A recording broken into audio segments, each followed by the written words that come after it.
Luo Ming's willingness to follow Xia Hong back could be considered initial trust in him. What Xia Hong needed was actually just this bit of trust. What he wanted was simply for Luo Ming to go back to the camp and take a look. If nothing happened at Rojal camp, that would be best, and he also hoped so. While hurrying on the road, Xia Hong asked Luo Ming some questions, and after a thorough understanding, he realized where the animosity from Li Hu came from. Earlier, Hong Mu's discussions had already made Li Hu angry enough to hit people, and coincidentally, Xia Hong brought up being tricked by the wooden puppet monster 4 times. So it turned out that what he just said hit a sore spot. Nonetheless, Xia Hong shook his head slightly, feeling a bit disdainful toward Li Hu. Before coming here, upon hearing of Beishuo Town's scale of 100,000 people, Xia Hong had some expectations of Yang Ning and Li Hu who came from there. After all, the more strong people in a place, the safer the human living environment and the higher the civilization level should be. In such a cruel world as the Ice Abyss, a place like that should be equivalent to a lighthouse for humanity. People coming out of the lighthouse should not be bad at all. But after listening to Luo Ming's description, it was clearly not the case. This Li Hu was not only narrow-minded, irritable, and angry, but also looked down on people, being arrogant as if one with many bad habits.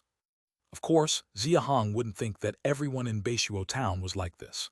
For example, Luo Ming apparently had a good impression of Yang Ning and had words of praise for him. It seems that even though the world is different, human nature remains universal. The idea that it takes all sorts to make a world applies anywhere. In a large settlement with more than 100,000 people like Beishuo Town, it's normal to have a mix of good and bad. This also somewhat disenchanted Xia Hong about the so-called Beishuo Town in advance. "Leader Xia, are you at the earth-digging realm?" This sentence was asked by Luo Ming with a shocking tone. After running in the snow for so long, he just realized that, unlike others at the logging realm who were trailing behind 100 meters away, Xia Hong had always been by his side. The improvement in basic strength represents a comprehensive enhancement of physical fitness, significantly elevating one's control over strength in all aspects, and the running speed in the snow is far beyond what logging realm can compare to. He was able to keep up with himself, naturally representing that he also broke through to the earth-digging realm. Xia Hong did not hide it, just nodded slightly. Looking at Xia Hong's unbelievably young face, Luo Ming took a deep breath, the shock in his heart even turning into suspicion. It's not that he has never seen someone as young as Xia Hong at the earth-digging realm. Not to mention far away, Yang Ning and Li Hu are 2 living examples. The problem is that around Redwood Ridge, and especially in a small camp like the Great Xia, it's absolutely impossible. No matter how extraordinary Xia Hong's talent is, he would not be able to pass the hurdle of cold beast meat.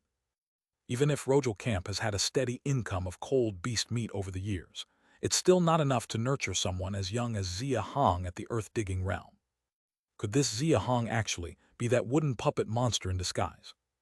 This thought arose in Luo Ming's mind, and he glanced back at Xia Chuan, Yuan Cheng, and the other 6 at the logging realm, also looking unreasonably young. He then cast a more wary eye on Xia Hong. Seeing the change in Luo Ming's expression, Xia Hong immediately realized what he was thinking. Although he felt somewhat helpless inside, he still appreciated Luo Ming's cautious character. Truth be told, if it were a different group of people instead of themselves, Luo Ming having suspicions about the wooden puppet monster wouldn't be unreasonable. "Leader Luo, let's not overthink. Let's first return to the camp. I am 90% certain that something unfortunate has already struck your camp." To prevent any unforeseen complications, Xia Hong still said a sentence, also as a kind of heads-up for Luo Ming. Luo Ming naturally understood his implication, and his complexion changed slightly as his pace quickened significantly. Soon enough, the 2 arrived ahead of everyone else at the mouth of the valley where Rojal Camp is located. The group following behind wasn't actually far away and swiftly caught up. Discovering that the pile of rubble and wood at the valley's entrance was the same as when they left, without any changes, Luo Ming finally let out a sigh of relief. But it was only temporary. Luo Ming hurriedly circled the left side of the rubble pile and found the large round log blocking the entrance among a pile of rotten wood. The round log was over 5 meters in diameter and more than 50 meters long, made of the heaviest golden frost tree. Normally, it would take several people to pull it out together, but Luo Ming has earth-digging realm strength, so he can do it by himself. However, seeing Luo Ming was a bit struggling, Xia Hong went forward to help him pull it out together. The other 3 people at the earth-digging realm from Rojal camp also joined in. With 5 people at the earth-digging realm, no matter how heavy that round log is, it would be nothing. Thud! The round log was pulled out straight and landed on the ground with a loud roar. But as soon as the sound echoed, Xia Hong, Luo Ming, and everyone else present instantly changed their expressions. Because the end of the round log leading into the camp was shockingly hung with 6 bloody arms, with a large area of scattered flesh and blood froth beside them. "Something's wrong, come with me quickly." This sentence was almost shouted by Luo Ming, whose face was full of fright as he rushed into the entrance in a single bound. Behind him, the 28 earth-digging realm and logging realm people from Rojal camp all changed their complexions drastically the same way and followed in. Xia Hong's complexion also changed drastically, but he didn't rush in recklessly. Instead, he first took out a piece of solidified fire oil from his bosom and handed it to Xia Chuan. "Chuan, don't go inside. Use the solidified fire oil to coat the outside of the entrance thoroughly, then hold on to what's left and stay here. No matter who comes out, greet them with it right in the face." "Understood, leader. The rest of you, quickly come in with me." After saying this, Xia Hong also charged him with Yuan Cheng, Yue Feng, and the other 5. In fact, upon seeing those 6 bloody arms, Xia Hong already had an idea in his mind about the tragic scene inside the camp. But when he truly set foot into the interior of Rojal camp, his scalp couldn't help but tingle. The ground was strewn with corpses. Wherever he looked, there were bodies, and the ground at every step was smeared with blood. The intense stench seemed to have gathered into a haze, drifting inside the valley. Severed limbs were everywhere, with scattered pieces of flesh readily seen. The bodies lying on the ground were not even whole. Some had half their heads chopped off, others were severed at the waist into 2 halves, and some had their legs cut off and were still struggling on the ground. These people varied in size, even including infants still suckling, but the infants' vitality was clearly not as tenacious as adults. They were either beaten into a heap of flesh or cut into pieces by sharp tools. The entire valley was filled with weak cries and wails, yet nowhere was there a single intact living person on the ground. Terror, grief, anger, guilt, madness, disbelief. A multitude of emotions mixed together, and Luo Ming's piercing scream instantly broke through the valley, resounding through the clouds. Xia Hong took a deep breath, looking at Luo Ming and the others ahead, his eyes flashing with sympathy. In Luo Ming's long roar, others might not discern much, but he only heard the thick suffering and despair. Just like Shi Qing, who had previously witnessed the campsite slaughter with his own eyes. Chapter 55. Chapter 55 is just playing with wood. "Leader Luo, please restrain your grief. The most urgent thing now is to see if anyone is still alive. There are only about 500 or 600 people here, and there might be survivors inside. Also, that wood puppet monster might not have left yet." Xia Hong stood for a moment and saw some people from Rojal camp, already losing their minds, searching through the remains on the ground for their loved ones. He hurriedly stepped forward and woke up Luo Ming first. It's not that he wasn't giving Luo Ming time to process everything in front of him. The key thing now is that there is something more important. As he spoke to Luo Ming, he extended his hand with a grave expression, pointing to the large wooden house at the innermost part. Upon entering, he noticed the 5 large wooden houses inside the camp, 4 of which had already collapsed. It was obvious they had been forcefully destroyed from the outside. The one left standing was still relatively intact. Upon hearing his words, Luo Ming suddenly became clear-headed, giving Xia Hong a grateful look. He immediately put away his sadness and shouted to those still searching on the ground, "Everyone get up, stop searching for now, and check the main house. There might be survivors over there." The total population of Rojal camp was over 1,300. The dismembered corpses and remains outside were appalling, but far from reaching that number. Others also reacted at this point. Those who hadn't found their relatives yet showed hopeful expressions and followed Luo Ming and Xia Hong, quickly approaching the direction of the main house. The wooden house was quite large, with sides over 50 meters long, potentially accommodating hundreds of people inside without any issue. Xia Hong looked at the wooden house, turned back to glance at the more than 50 people who had gathered behind him, and frowned deeply. Leader Luo, the situation inside is unclear, and the wood puppet monster is incredibly cunning. I don't think we should all go in. How about you, these three, and I go in first to check the situation, then notify the others. As he spoke, Xia Hong pointed at the three people following behind Luo Ming. Luo Ming immediately understood. Knowing that the wood puppet monster was adept at impersonating others, he nodded and said, "Shang Ping, Li Bei, Su Kang, you come with me.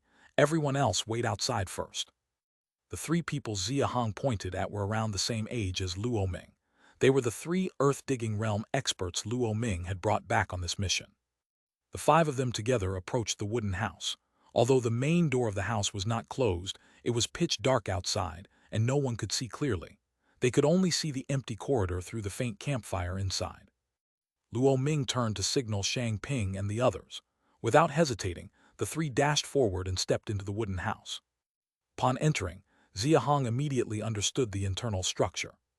The central area of the wooden house was a hall centered around a campfire, with small rooms partitioned by wooden boards on both sides. The five had already reached the middle of the hall. Seeing the dim campfire, they were all puzzled. Shang Ping, who was at the front, turned back to Luo Ming. "There are signs of a struggle, but no smell of blood and no people." Scattered around the campfire were many pieces of coal stone. Several chairs had broken in the hall, and there were clear signs of a struggle on the ground. So how could there be no people, nor any sound at all? Could they be in the side rooms? Realizing this was the only possibility, Luo Ming frowned slightly. It wasn't that he ignored the small rooms on both sides of the wooden house. Just after entering, he didn't consider those rooms because, first, the horrific scene outside proved that the wood puppet monster's ways of killing were extremely brutal. If there were people in those small rooms, they couldn't possibly be so quiet. Second, all five of them were earth-digging realm experts. At such a close distance, they could detect even the smallest insect, let alone 500 or 600 people. Lastly, most of these rooms were open, with only a few closed. The ones with open doors looked quite normal, with no bodies or smell of blood. Out of habit, they naturally didn't suspect the closed rooms. "Open them and see." After all, time meant lives. Luo Ming dared not hesitate. He quickly pointed to the first room, still letting Shang Ping open it. Shang Ping nodded and walked toward the first closed door. "Don't go in, run quickly." Just as he reached out to open the door, Xia Hong, standing beside Luo Ming, suddenly shouted, his face changing drastically, stopping him. Unlike the others, from the moment he entered the wooden house, Xia Hong focused his attention on the small rooms on both sides. Those rooms seemed normal. The open rooms were indeed ordinary. But it was this peculiarity that was most abnormal. There was no sound outside Rojal Camp, bordered by two mountains. It was impossible for 500 or 600 people to grow wings and fly away. Xia Hong had noted earlier that the 10 rooms on either side made 20 in total. Each was about 4 or 5 meters wide, accommodating 30 to 40 people at most. Only 5 rooms were open, the other 15 were closed. 15 rooms, each with 30 to 40 people, matched the 500 to 600 people. No matter what tricks the wood puppet monster used to cram people into those 15 rooms undetected, this number corresponded exactly, and that was enough for Xia Hong to issue a warning. As soon as he shouted, "Run quickly," Xia Hong had already started dashing outside. Although Luo Ming hadn't understood the reason, Xia Hong's prior behavior had already earned his unconditional trust. "Shang Ping, retreat." Without hesitating, he called out to Shang Ping, leading the other 2 earth-digging realm experts in retreating alongside Xia Hong. Originally intending to search the rooms, Shang Ping reacted quickly, swiftly retreating to follow Luo Ming outside. But unfortunately, he was too close to the room. Crash! The door he had been about to open was suddenly shattered by a massive force from within, and a transverse knife sliced through the wooden debris, its sharp blade cutting through the air directly toward the trailing Shang Ping. Although Shang Ping was fleeing with all his heart, being so close made it impossible not to sense it. Yet he was back to the blade, leaving him too little time to turn and defend. The sound of the blade behind him made despair flash in Shang Ping's eyes. "Whoosh clang! Run quickly!" It was Li Bei. Trailing behind Luo Ming, Li Bei drew his curved bow and aimed at the large blade, releasing an arrow. His marksmanship was impressive, hitting the blade's flash that swung toward Shang Ping without missing. At this point, Xia Hong was just 2 or 3 meters from the wooden door. Seeing Shang Ping rescued, he sighed in relief, then looked up to see Xia Chuan and others preparing to rush in. He quickly shouted, "Don't come in, all of you get out." Until now, he didn't know the specific situation inside the wooden house. The more people there were coming in, the more complicated it would become. Furthermore, they were only steps from the door, nearly outside. However, as if fate played a cruel joke, Xia Hong's thoughts became a joke when the wooden house door suddenly slammed shut. When they first came in, the wooden house door was wide open. But at that moment, the wooden house seemed to come alive. The door frames on both sides directly sealed the entrance right in front of Xia Hong's eyes. The wood puppet monster, it manipulates wood, and now we're in trouble. Suddenly recalling the monster's name, Xia Hong's heart trembled. The wooden house is made of golden frost tree. I can break through it. Hearing Luo Ming from behind, Xia Hong relaxed slightly and quickly made way. Luo Ming wielded the sword, slashing directly at the closed door. Crack. Chapter 56, Chapter 56 Intermediate. The hardness of the golden frost tree, Xia Hong had experienced it before. Though harder than the red frost tree, under the immense strength exceeding 10,000 pounds of the earth-digging realm, it was still inadequate. Moreover, this wooden house was not made from an entire tree, and unlike the golden frost trees on Redwood Ridge, it wasn't covered with a layer of frozen crystals outside. Luo Ming had broken through the earth-digging realm years ago. His strength was certainly more than 10,000 pounds. So when he chopped down, the wooden door should have been broken. But what actually happened left Xia Hong and Shang Ping all stunned. With a crunching sound, Luo Ming's blade did indeed break the wooden door, creating a half-meter-long crack, but it was merely a crack. How is this possible? Even Luo Ming himself couldn't quite believe it, instinctively questioning. But before everyone could react, the entire wooden house began to shake violently. It was as if Luo Ming's chop had harmed it. After the violent shaking, the crack that had originally been cleaved started to slowly heal as the surrounding wood writhed inward. Xia Hong took advantage of the gap during the crack's healing to cast an unintentional glance outside, and his pupils shrank immediately. He shouted to Yuan Cheng and others outside. "Look behind, those 4 wooden houses have come alive too, be careful." Not only was the wooden house they were trapped in, but those 4 collapsed wooden houses they had just entered the camp also began to slowly stand up again, obviously the same as the one they were in, having been animated by the wood puppet monster. The wooden house crack healed completely, and Xia Hong could no longer see the outside, growing more anxious. Luo Ming also noticed the situation outside. There were more than 20 logging realm individuals in their camp still outside, making him even more anxious than Xia Hong. After failing to hack open the wooden door with one chop, he quickly withdrew the big knife and slashed 5 or 6 times in succession. But no matter how many cracks he cut, the wooden door repaired itself rapidly, just like before. They couldn't get out at all. And just at this moment, those 15 rooms which were originally closed suddenly opened, and a large crowd rushed out tumultuously. No, to be precise, some people rushed and some climbed. "Father, my neck is about to sever. Save me, save me." "Leader, save my son. His lower body was sliced off." Bay, is it you who came back? My eyes were gouged, my legs were sliced off. Go check on my son, he is still alive." "Wu, father, save me. My head has been split open. I am in so much pain. Save me, father." If the scene outside when they first entered the camp could be described as a sea of corpses and blood, then at this moment, the scene before their eyes was truly the inferno of the 9 hells. 500 or 600 people, all frantically rushing toward them. These people, while rushing, were also crying out for help. Roughly less than half at the front had extreme fear on their faces, but at least remained physically intact, with some even holding weapons in their hands. The vast majority trailing behind, however, were crawling on the ground. These people were invariably missing arms and legs, some without arms, without limbs, without lower bodies, missing half their bodies, and even those with half their heads severed, and some with only their heads and torsos, struggling to wriggle on the ground. The wooden house space, which was devoid of any anomaly just now, was instantly suffused with a stench as these people either rushed or crawled out of the rooms, creating a river of blood flowing on the ground. To think that the wood puppet monster could control 500 or 600 people, all entrapped within these small rooms, completely silent, and even the scent was sealed off. The sight before him was shocking, and Xia Hong, though shocked, was quickly realizing that the wood puppet monster's means were becoming increasingly powerful.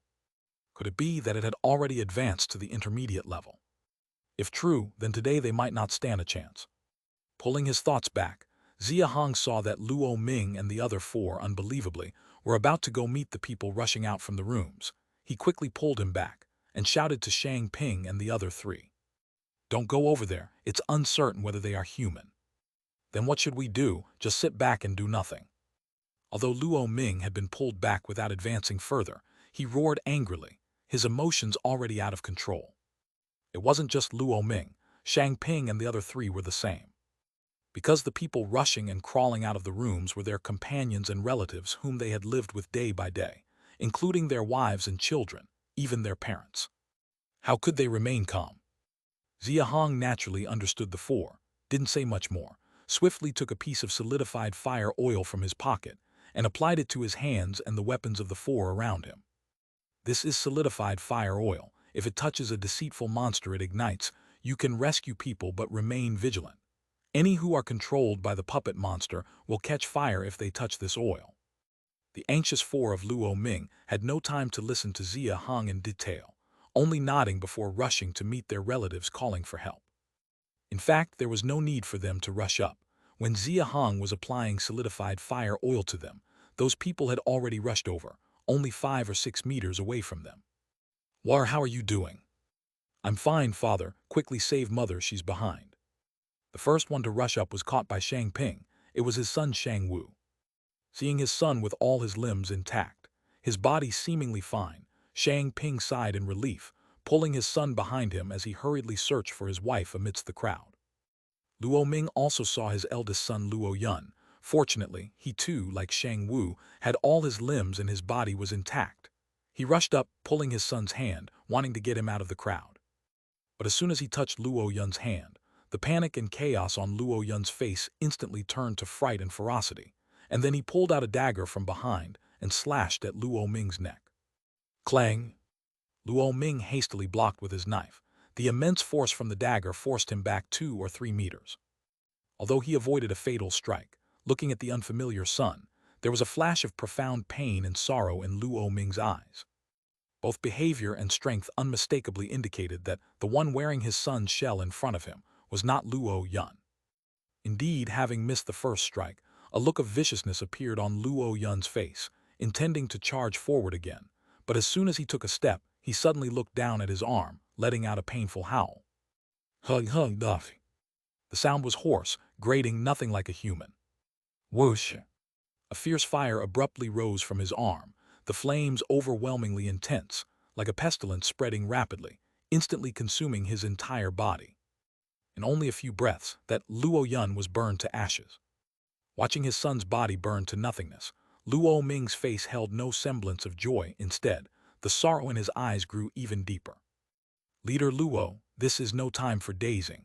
Quickly discern the real from the deceitful monsters. There's no telling what else the wood puppet monster might have in store. If we don't act fast, the death toll will only increase."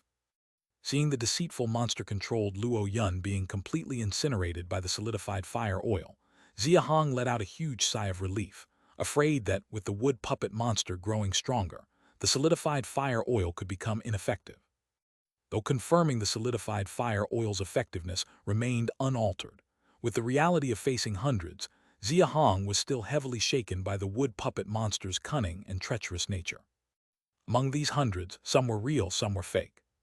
Was his solidified fire oil really sufficient?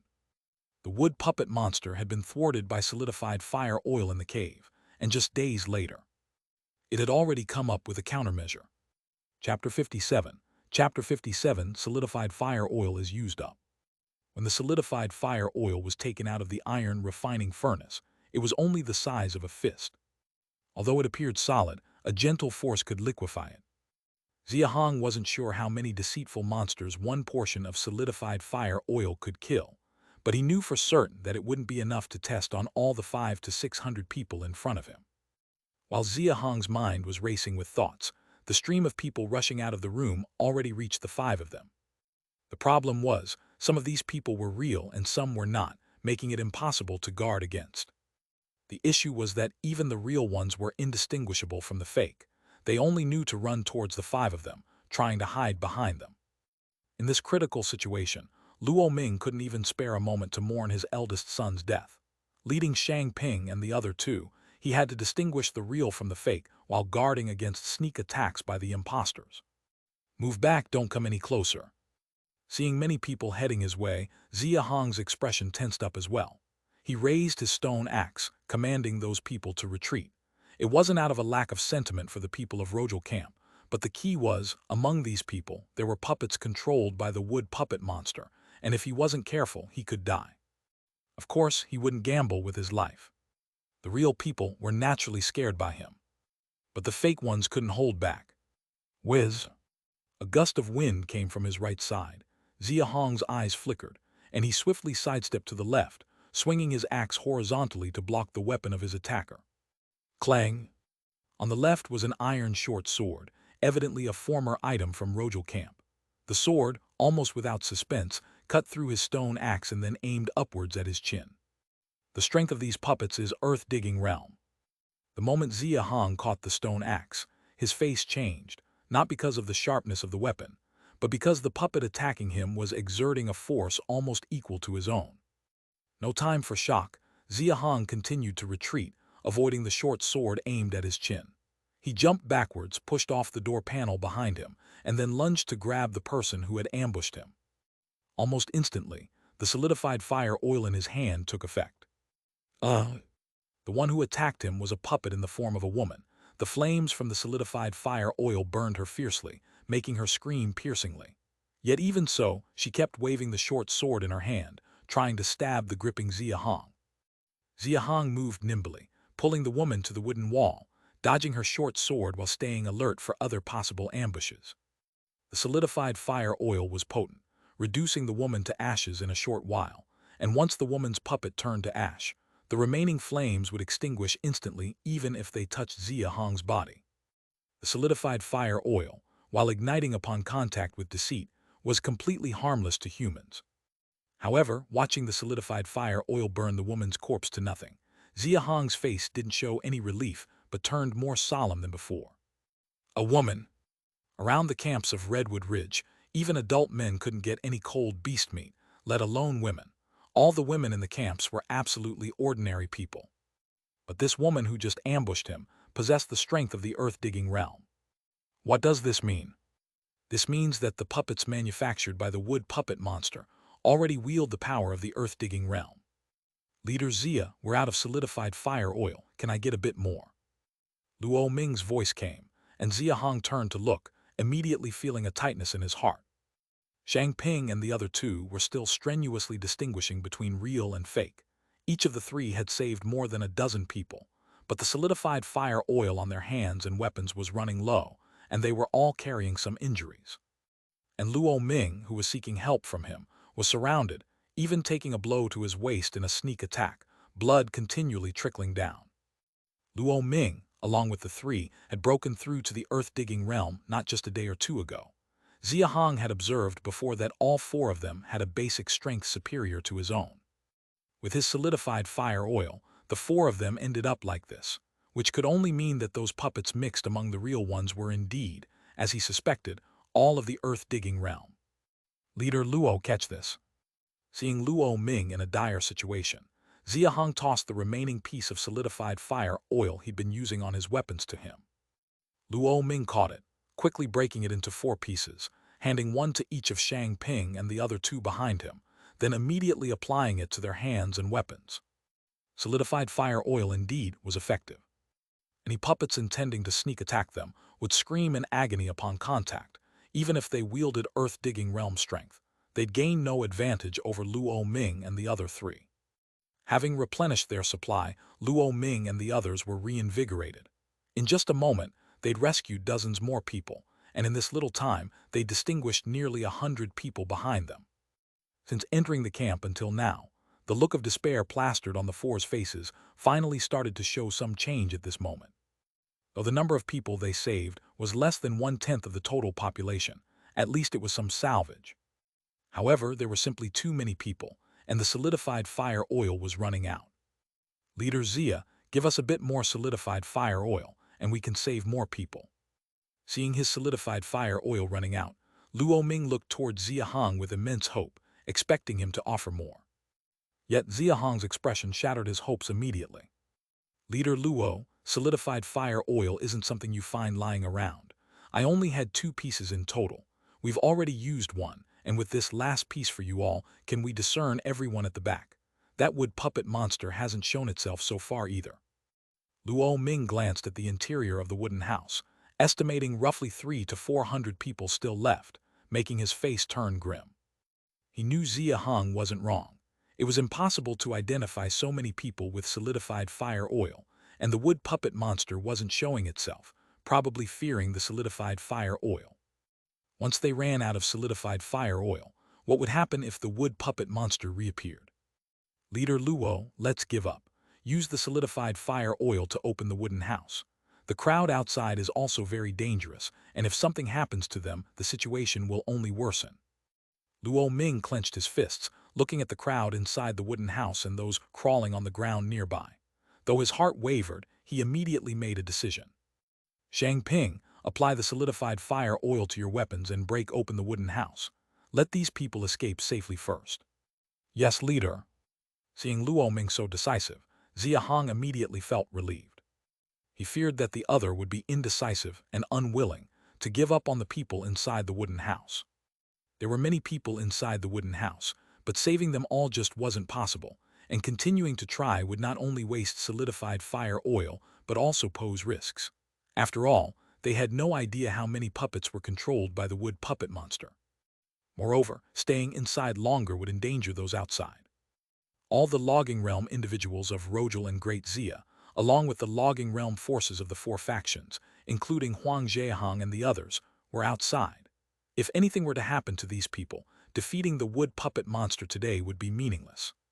The wooden house imprisoning them seemed only to confine people at the moment, with no other apparent function, but the other 4 houses were unclear. As Xia Hong pondered, Luo Ming and the other 3 had applied the last bit of solidified fire oil to their weapons and pulled together with all their might to chop at the newly sealed wooden wall. Crack! Just like before, their blades all sunk in without immediately breaking open the door, but unlike before, once the blades embedded into the wooden wall, sparks burst forth. The sparks, meeting the moving wooden wall, grew excited and rapidly expanded the flames, burning a large hole in the wooden wall with remarkable speed. The wooden walls, originally trying to close up again, hesitated upon contact with the flames from the solidified fire oil, relinquishing the burned parts instead. In no time, a flaming hole of 4 to 5 meters in diameter was burned into the wall. Everyone escaped quickly. At Luo Ming's command, the rescued people scrambled through the firelit hole. Xia Hong didn't rush ahead with those people. He merely observed the situation outside through the hole, and what he saw made his face grow increasingly anxious. Leader Luo, hurry up and help. Xia Hong ignored the remaining people inside, shouting to Luo Ming, then darted out first, bypassing those ordinary people. Luo Ming gritted his teeth, originally intending to stay and rescue more people inside the wooden house. But upon seeing the situation outside, his face tightened, and he dared not hesitate any longer, leading Shang Ping and the others to rush out together. Chapter 58. Chapter 58. Giant Wooden Puppet. Boom! In the valley, at some unknown time, a wooden puppet giant towering over 100 meters had appeared. The giant's body was extremely small, with its limbs almost making up 80% of its body. Its legs were like 2 colossal pillars reaching to the sky, each step causing the valley ground to tremble, making the surrounding vegetation sway precariously. Its arms were narrow and long, reaching 40 to 50 meters, almost taking up half of its body, and though its hands had no visible fingers, they clenched into fists like 2 meteoric hammers with a diameter of over 10 meters, crazily smashing down on the people on the ground. You must know, the valley was only 300 to 400 meters wide, with the wooden giant blocking the middle, leaving little space on both sides for dodging. All 54 people from the 6 camps outside were now desperately fleeing in chaos. There were a total of 54 people who remained outside. Xia Hong stepped out of the wooden house, glanced quickly, and immediately realized more than 10 people were missing. His face tensed up, and he hurriedly searched among the fleeing figures for Yuan Cheng, Yue Feng, and others. Leader, we're here. Yuan Cheng's voice came from the left side, and Xia Hong turned his head, a hint of relief appearing on his face. On the rock wall on the right side of the valley, Yuan Cheng, Yue Feng, and the other 6 were all there.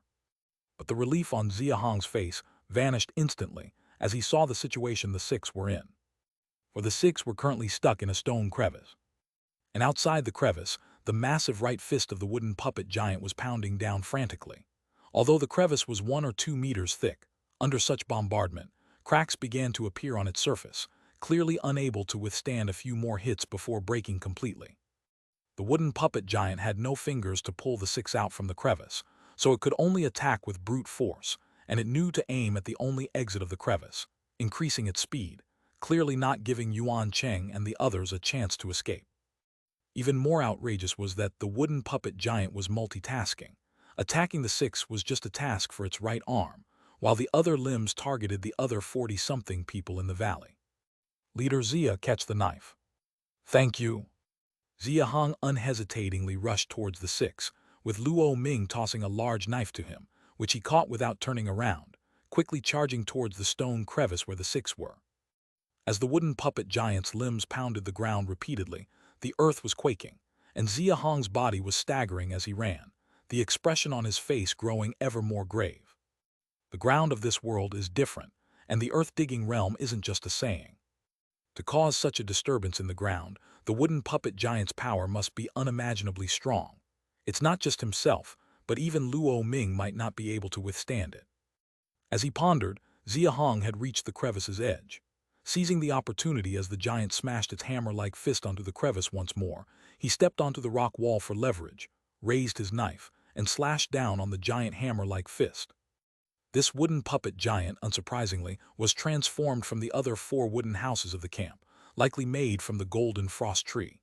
If he were bare-handed, Xia Hong wouldn't be confident in chopping it down, but with a knife in hand, it was no problem. Crack! As the knife hacked into the wooden fist, the sharpness of the iron met Xia Hong's expectations, chopping open a crack over a meter long without any suspense. Yet facing the crack, Xia Hong was stunned. Beneath the crack lay a dense layer of transparent white threads. Before he could react, the giant puppet's right hand, which he had struck, seemed unaffected, lifting again and ignoring him as it continued pummeling the crevice where Yuan Cheng and the others hid. Boom, boom, boom. The crevice where Yuan Cheng and the 6 hid was already small, and after being smashed over a dozen times, it was teetering on the brink, with Yue Feng and Yuan Cheng standing at the forefront, even being crushed by the stones, blood leaking from their mouths. If the giant puppet continued like this, the 6 of them would surely die. Xia Hong lifted his head, observing that the crack he had just made in the giant puppet's descending right hand was already slowly healing. Daring not to hesitate further, he took the solidified fire oil from his breast, directly applying it to the knife's blade. The giant puppet's right fist alone had a diameter of over 10 meters. From the start, he hadn't intended to solve it with one strike, only to divert the wooden puppet's attention and assist Yuan Cheng and the others out of their predicament. But unexpectedly, the giant puppet didn't take the bait. Gripping the long knife tightly, Xia Hong seized the moment when the giant puppet was once again smashing downward, leapt up, and embedded the blade into its right hand, then exerted force with both arms, gripping the handle firmly. Accompanying the giant puppet's lifted right hand, Xia Hong was also taken up. The moment the blade pierced the giant puppet's right hand, the solidified fire oil already began to take effect. The white threads mixed in the wood igniting instantly, then spreading in all directions continuously. Success! Clutching the handle tightly, Xia Hong thought to himself. Just as a relaxed expression appeared on his face, it instantly changed in shock. The knife embedded in the giant puppet's arm seemed to be falling out. No, it wasn't the knife falling out, but the section cut by the knife, accurately the part burned by the solidified fire oil, detaching. The giant puppet was actually surrendering the small portion of its fist burned by the solidified fire oil, separating it from its body. Xia Hong, realizing he was about to fall with that fist segment, clenched his face, gritting his teeth as he yanked out the knife. Next, he leaped up, racing up along the giant puppet's elongated right arm. Despite the giant puppet's large fist, its right arm was thin and elongated, like a hammer handle to hammerhead. Seizing the opportunity to sprint upward, Xia Hong applied another layer of solidified fire oil on the knife's blade, Racing to the thinnest part of the giant puppet's right arm, with a grim expression, he slashed downward. The giant puppet's focus seemed to always be on Yuan Chuan and the others on the ground, considering Xia Hong climbing its right arm as a mere distraction. Thus, it continued hammering at the stone crevice where Yuan Cheng and the others hid. Xia Hong's slash employed nearly all his strength. As it must, for even the narrowest part of the giant puppet's right arm seemed 2 to 3 meters in diameter, making him worry he might not cut through it without using full force. Tear. Luckily, the cut worked. Though not directly severed, the slash dug over 2 meters deep into the right arm. The white threads touched by the solidified fire oil burned instantly, the uncut centimeters incinerating along with the flames and breaking off directly. Boom! The giant fist, carrying its immense inertia, still struck the stone crevice where Yuan Cheng and the 6 were hiding.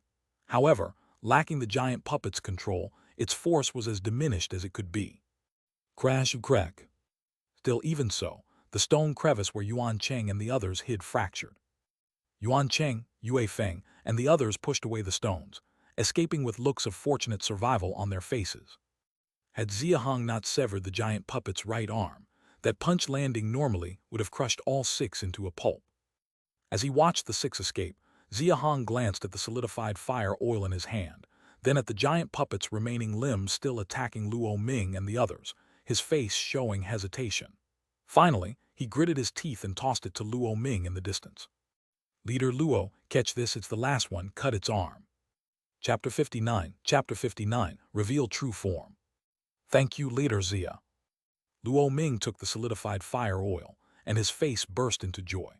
He hurriedly asked Shang Ping and the others to stand at the front, prepared the solidified fire oil, and immediately understood Xia Hong's intention as he fixed his gaze on the giant puppet's arm. Xia Hong handed him the solidified fire oil and turned to look at the west side of the valley. Seeing that everyone from the 4 camps, including De Chuan, were in a precarious situation, he quickly called the 6 from Yuan Cheng and rushed over. The 6 from Yuan Cheng and Yue Feng could save their lives in that rock crevice. It seemed like they arrived just in time, but luck played a larger part. After all, they had only recently broken into the logging realm, and not to mention the people from Rojal camp, the strength of those from De Chuan, Huangzhou, and the other 4 camps was much greater than theirs. The giant puppet's strength aside, its size was truly enormous. Its attack range was extremely wide, combined with its terrifying power, leaving almost no untouched ground in the valley at that moment. The giant puppet had 3 remaining limbs. Its left arm blocked the ones from Rojal camp against the right side of the valley. 2 enormous feet stomped frantically on the lumbering realm members of the 4 camps, including De Chuan. When they were trapped in the wooden house earlier, there were casualties among the 5 camps outside. Rojal camp was better off. They still had 3 or 4 iron implements to hold out for a while. The other 4 camps weren't as fortunate. They were slightly weaker, and they didn't even have an iron implement at hand. In just a short time, 7 had died, leaving only 16 people. The remaining 16 were still struggling to survive under the giant puppet's feet. Boom! Old Huang, is the door not open yet? Hong Gang barely managed to dodge the giant puppet's right foot with his son, retreating to the side, and urgently shouted to Huang Yang behind him. They were on the west side of the valley, which was near the door. Huang Yang, along with 5 others, was moving the large stones blocking the door. Hearing Hong Gang's anxious voice, he didn't dare to stop and continued moving while yelling back, "The stones are too big and too many. I can't clear them all at once. Hang on for a bit longer." Upon hearing this, Hong Gang glanced back during a brief pause and saw that only half of the stone pile was cleared, and a thread of despair rose in his heart. When the 4 wooden houses merged into this giant puppet, realizing that they were not a match for the wooden puppet together, they immediately scattered, with the Rojal camp choosing the left side, the 6 from Great Xia choosing the right, and those from the 4 camps, including him and Huang Yang, choosing the exit, which was the west side. This choice made sense. With the giant puppet being so terrifyingly powerful, staying in the valley was certainly a dead end, so running towards the exit was the safe choice. But the problem was, as soon as they ran, the giant puppet guessed their intention and punched the mountain above the valley entrance with one strike, causing countless rocks to fall and completely block the entrance. With the hope of direct escape shattered, even in despair, they quickly devised a strategy, continuing with 2 groups. He and Lu He led people to restrain the giant puppet's legs, while Huang Yang and Chen Ying led 5 to clear the rocks from the entrance. The idea was sound, but in practice, the difficulty was apparent. The giant puppet's strength was overwhelming. Initially, there were 16, including him, tasked with restraining it, but in a short moment, 6 had died, leaving only 10. In all this time, only half the entrance had been cleared, while 6 of them had already died. By the time the entrance was cleared, everyone might be dead. It's no good, they had to think of a plan. Or call old Huang and the 7 back, and fight the giant puppet together. Father, Sun Hong Mu's loud reminder brought Hong Gang out of his trance. He looked up sharply to see the enormous right foot of the giant puppet descending on him, the violent force compressing the air above, the momentum remarkably terrifying. Hopelessness flashed through Hong Gang's eyes. If that foot came down, he would surely end up as the 6 before, crushed to a pulp. Get out of the way, father. In a split second, his son Hong Mu rushed over from the side, crashing into him and knocking him 4 or 5 meters away. Fool, who told you to save me, Mar? Hong Gang shouted angrily in midair, berating his son's rescue. But watching the colossal foot descend on his son, his face finally showed panic. As his anger turned to heartbreak, he let out a sorrowful cry calling his son's name. Boom! The giant puppet's foot stamped down without suspense, almost touching the ground. This foot not only shook the ground incessantly around, but shattered Hong Gang's heart completely. Admire. Throughout his life, his proudest achievement was his son Hong Mu. At 24, a logging realm among all the camps surrounding Redwood Ridge, he was undoubtedly a standout, largely due to Hong Gang giving up his own cultivation. Whenever he had some cold beast meat, he prioritized his son. Such a carefully nurtured son now perished right before his eyes. His feelings were imaginable. Father, I'm okay. A voice from beneath the giant puppet's foot made Hong Gang pause, filled with disbelief. But as he looked up, the sadness on his face immediately turned into great joy. The giant puppet had suddenly separated a portion on the ground, then withdrew its foot. The part that separated burst into flames on the ground out of nowhere. Boom! The wooden part was pushed open from below, and 2 figures appeared in front of Hong Gang. Seeing Hong Mu only spitting blood, still alive, Hong Gang's face overflowed with joy. He then turned to the one wielding a blade next to his son and solemnly bowed. Leader Xia, your great kindness cannot be thanked enough. In the future, should there be any commands, I, Hong, will go through any death to fulfill them. Realizing Xia Hong might not know him, Hong Gang hurried to add. I am Hong Gang, leader of the Chuan camp. The one who saved Hong Mu was naturally Xia Hong, who had just rushed over. Xia Hong waved his hand bitterly at Hong Gang. Whether there will be a future is uncertain. I didn't rescue him intentionally. Leader Hong need not be so. Hong Gang knew it wasn't the time for talking, so he didn't speak, simply pulled his son over with gratitude still strong in his eyes as he looked at Xia Hong. Meanwhile, Xia Hong's attention was entirely on the giant wooden puppet. His rushing over wasn't actually to save Hong Mu. Risking one's life for a stranger, he wasn't that noble. His target was the giant wooden puppet. While charging, he noticed that the giant wooden puppet, with its right arm severed by him, was left with only its legs and left arm, causing it to move erratically. He realized that damaging the key parts of the giant wooden puppet's limbs might indirectly affect the control of the wood puppet monster, so he ducked under its feet with the remaining solidified fire oil on his blade to disrupt its balance. Sparing Hong Mu was merely incidental. Just as he anticipated, things went as planned. After the giant wooden puppet shed part of its foot, its legs became even more unbalanced, its stomping movements began to deform, and its strength was far less than before. On the other side, Luo Ming, who had received the solidified fire oil, seized the opportunity just like Xia Hong. He climbed the giant wooden puppet's left arm, found its slimmest part, and chopped it down smoothly. The severed left arm still showed many transparent white threads. Those white threads, when touched by the solidified fire oil on Luo Ming's blade, instantly ignited into sparkles, scattering everywhere. The giant puppet's balance was already compromised by Xia Hong destroying its right foot. With its left arm now severed, its body became teetering. Luo Ming wouldn't miss such an opportunity. He raced along the yet unbroken part of the left arm towards the puppet's head. As he neared the head, He threw the last bit of solidified fire oil in his hand towards the puppet's face, followed closely by a slash of his blade. The broken oil splattered across the giant puppet's face, and flames roared up. As Luo Ming's blade plunged into the head, the flames seeped into the wooden puppet's skull. An elderly, slightly enraged cry echoed above the valley. Xia Hong looked up, his eyes turning immensely grave. The voice, though aged, carried a curious rasping from wood chips that sounded hoarse yet abrasive, unmistakably to him. The wood puppet monster had finally shown its true form. Chapter 60, Fool, get on with it. Above the valley, at the point where two mountains intersect, a shadow suddenly descended. Behind the shadow, two more figures followed. The two figures, one holding a sword, the other a saber, encircled the shadow from the left and right, falling from above, finally landing on the ground. The first thing that caught everyone's eye was a disheveled old man with white hair.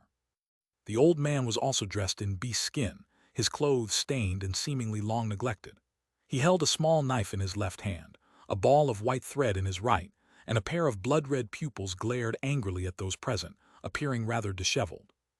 Following the elder down were the two figures, Yang Ning and Li Hu, who had not shown up until now, both looking solemn and slightly injured. Father Yu. From among the people in the valley, the first to speak was Luo Ming. But his tone was full of disbelief. Because the elder who fell from above the valley was his father, Luo Feng. He had just called out "father" when he realized something, and his disbelief quickly turned to anger and grief. "Ah, my creation, completed after killing so many people, you've destroyed it. I will kill you all." The old man turned to the crowd, his voice filled with venomous rage, clearly infuriated to the extreme by those who had destroyed the giant wooden puppet. "Leader Luo, this wood puppet monster is no simple creature. Even with the two of us working together, we're not sure we can defeat it. You five need to help." Yang Ning also spoke, but the gravity in his voice sent a shiver through Luo Ming's heart. Since he began interacting with Yang Ning half a month ago, it was the first time he'd heard such a solemn tone. Xia Hong, who had been observing the three, looked up at the top of the valley, realizing the intersecting point of the two mountains was a good 1 to 2,000 meters above the ground. A flash of realization crossed his mind. Initially, he thought Yang Ning and Li Hu had either left or were hiding, waiting to emerge as the Oriole after they defeated the wood puppet monster to reap the benefits. It now seemed he had wronged them. While they were dealing with the wood puppet monster in the valley, the two must have been fighting it from above, and at such a height, it was normal not to notice any disturbance. With this thought, Xia Hong's expression became more somber. It meant that the wood puppet monster had been controlling the enormous giant wooden puppet below, while simultaneously fighting Yang Ning and Li Hu up above. Judging by the injuries on Yang Ning and Li Hu, the wood puppet monster hadn't been at a disadvantage. Moreover, Yang Ning took the initiative to ask for assistance from the 5 individuals in the earth-digging realm. The strength of this wood puppet monster was likely beyond imagination. "Leader Xia, is there really no solidified fire oil left?" Xia Hong turned to meet Luo Ming's hopeful gaze. With a difficult expression, he shook his head and replied, "No, I only have 2 pieces left." Upon hearing this, Luo Ming's expression fell. Xia Hong could discern the wood puppet monster's strength from the injuries on Yang Ning and Li Hu, and so could he. The solidified fire oil was the ultimate weapon against deceitful monsters. Without it, they'd be in deep trouble today. "Enough of the chatter, just attack. This wood puppet monster hasn't reached the intermediate level yet. All 7 of us attacking together, it must die." Standing beside Yang Ning, Li Hu couldn't hold back any longer. This time, he didn't put on airs like before. Having just fought the wood puppet monster on the mountain, he knew he couldn't handle it with just Yang Ning, thus counting on Luo Ming, the 4 others, and Xia Hong. He let out an angry shout, raised his Yanling saber, and charged at the wood puppet monster. Although arrogant, Li Hu was truly strong. Rushing forward at an incredible speed, he reached the left side of the wood puppet monster in an instant. His saber slashed horizontally at its head, the powerful force creating a fierce wind that howled through the surroundings, capable of killing any ordinary person in a flash. Unfortunately, he faced the wood puppet monster. The wood puppet monster didn't dodge his attack, simply shook its right hand slightly. Countless transparent white threads instantly flew from its hand, rapidly spreading along its left side, weaving into a transparent white net in moments. Clang! Just a thin net of white threads, so thin it seemed penetrable by hand, yet it blocked Li Hu's immensely powerful saber strike. And it didn't stop there. The net dispersed, splintering into countless strands, the tips suddenly pointing outwards like sharp needles, fiercely stabbing towards Li Hu. Whoosh, whoosh, whoosh, whoosh. A myriad of needles flew out. Given it was nighttime, the valley air was warmer than outside. The white threads moved so quickly they drew silver arcs in the air, sealing off all space around Li Hu's body like a torrential rain of blossoms. He wanted to dodge but could. Li Hu, daring to strike first, was confident in his abilities. Leader Luo, stop hesitating, attack now. Yang Ning, who had been inactive on the right side, shouted to Luo Ming before suddenly charging at the wood puppet monster with his sword. As Yang Ning moved, the wood puppet monster's expression became visibly grave. With a slight movement of its fingers, more than half of the white threads originally aimed at Li Hu turned towards the right, speeding towards Yang Ning. Hiss, hiss, hiss. The white threads that could withstand Li Hu's Yanling saber were all sliced apart under Yang Ning's sword, sparking in the process. Xia Hong's expression instantly froze, and after recovering, his gaze fixed on the silver longsword in Yang Ning's hand. The material of that longsword must be similar to the solidified fire oil you gave me, Leader Xia. Let's join in. With these two, handling the wood puppet monster shouldn't be a big problem. Noticing Xia Hong's gaze, Luo Ming explained before immediately raising his saber, moving forward with Shang Ping and the other three behind him, joining Yang Li and the others in besieging the wood puppet monster. Only then did Xia Hong realize why Luo Ming wasn't intrigued when he first saw solidified fire oil. It was because of Yang Ning's sword. But soon Xia Hong shook his head. It might be a similar substance, but the suppressive effect of Yang Ning's sword on deceitful monsters was definitely not as strong as his own solidified fire oil. Yang Ning's silver longsword could indeed cut through those white threads, but the sparks that flew afterward clearly felt different to Xia Hong than the flame ignited by solidified fire oil upon contact with a deceitful monster. Xia Hong dispelled his thoughts, gripping his large saber tightly, ready to charge forward. Fools, come help already. If we don't get rid of this wood puppet monster, we'll all die. This unexpected angry shout caused Xia Hong to furrow his brows. The intended forward movement stopped immediately. Xia Hong looked up at Li Hu, a hint of harshness flickering in his eyes. He didn't think Li Hu missed his intention to move forward. Clearly, the other party did it on purpose. It seemed Li Hu still held a grudge over what happened at Redwood Ridge, seizing the opportunity to embarrass him. Luo Ming, of course, heard Li Hu as well, inwardly cursing him as an idiot. He glanced towards Xia Hong during a brief pause, loudly advising, Leader Xia, now is not the time for a battle of egos. Working together to eliminate the wood puppet monster is the most important thing. Xia Hong gripped his large saber, suppressing the anger slightly, and charged forward. It wasn't that he was patient, but rather that Luo Ming's words held merit. Eliminating the wood puppet monster was indeed the most crucial task. Chapter 61, 3-inch knife. Up until now, the iron weapons that Xia Hong had seen were basically all swords. Among the warriors of Rojal camp, like Deshi's Wang Ming, Luo Ming in front, and 3 other warriors in the earth-digging realm, only Li Bei carried a bow, while the primary weapon for the 3 was also a sword. This included Li Hu, from Beishuo, who also used a Yanling saber. Only Yang Ning used a sword. There was a reason for this. Firstly, compared to other weapons, the sword's forging process is relatively simple. Based on the required length and thickness, the raw iron shape is refined, and then with a single edge ground paired with a wooden handle, it is complete. Secondly, it's about the characteristics of the sword. The sword is like a fierce tiger, the leader of all weapons, known for slashing, slicing, and cutting with grand movements. It stands as the most courageous among all weapons. Camp humans often face powerful creatures like the cold beast or the deceitful monster. With the blessing of courage, it is undoubtedly more advantageous. After all, when 2 strong parties confront, the brave win. At this moment, among the 7 in the field besieging the wood puppet monster, 5 are using swords. Under the grand and open sword attacks, the wood puppet monster showed no signs of defeat.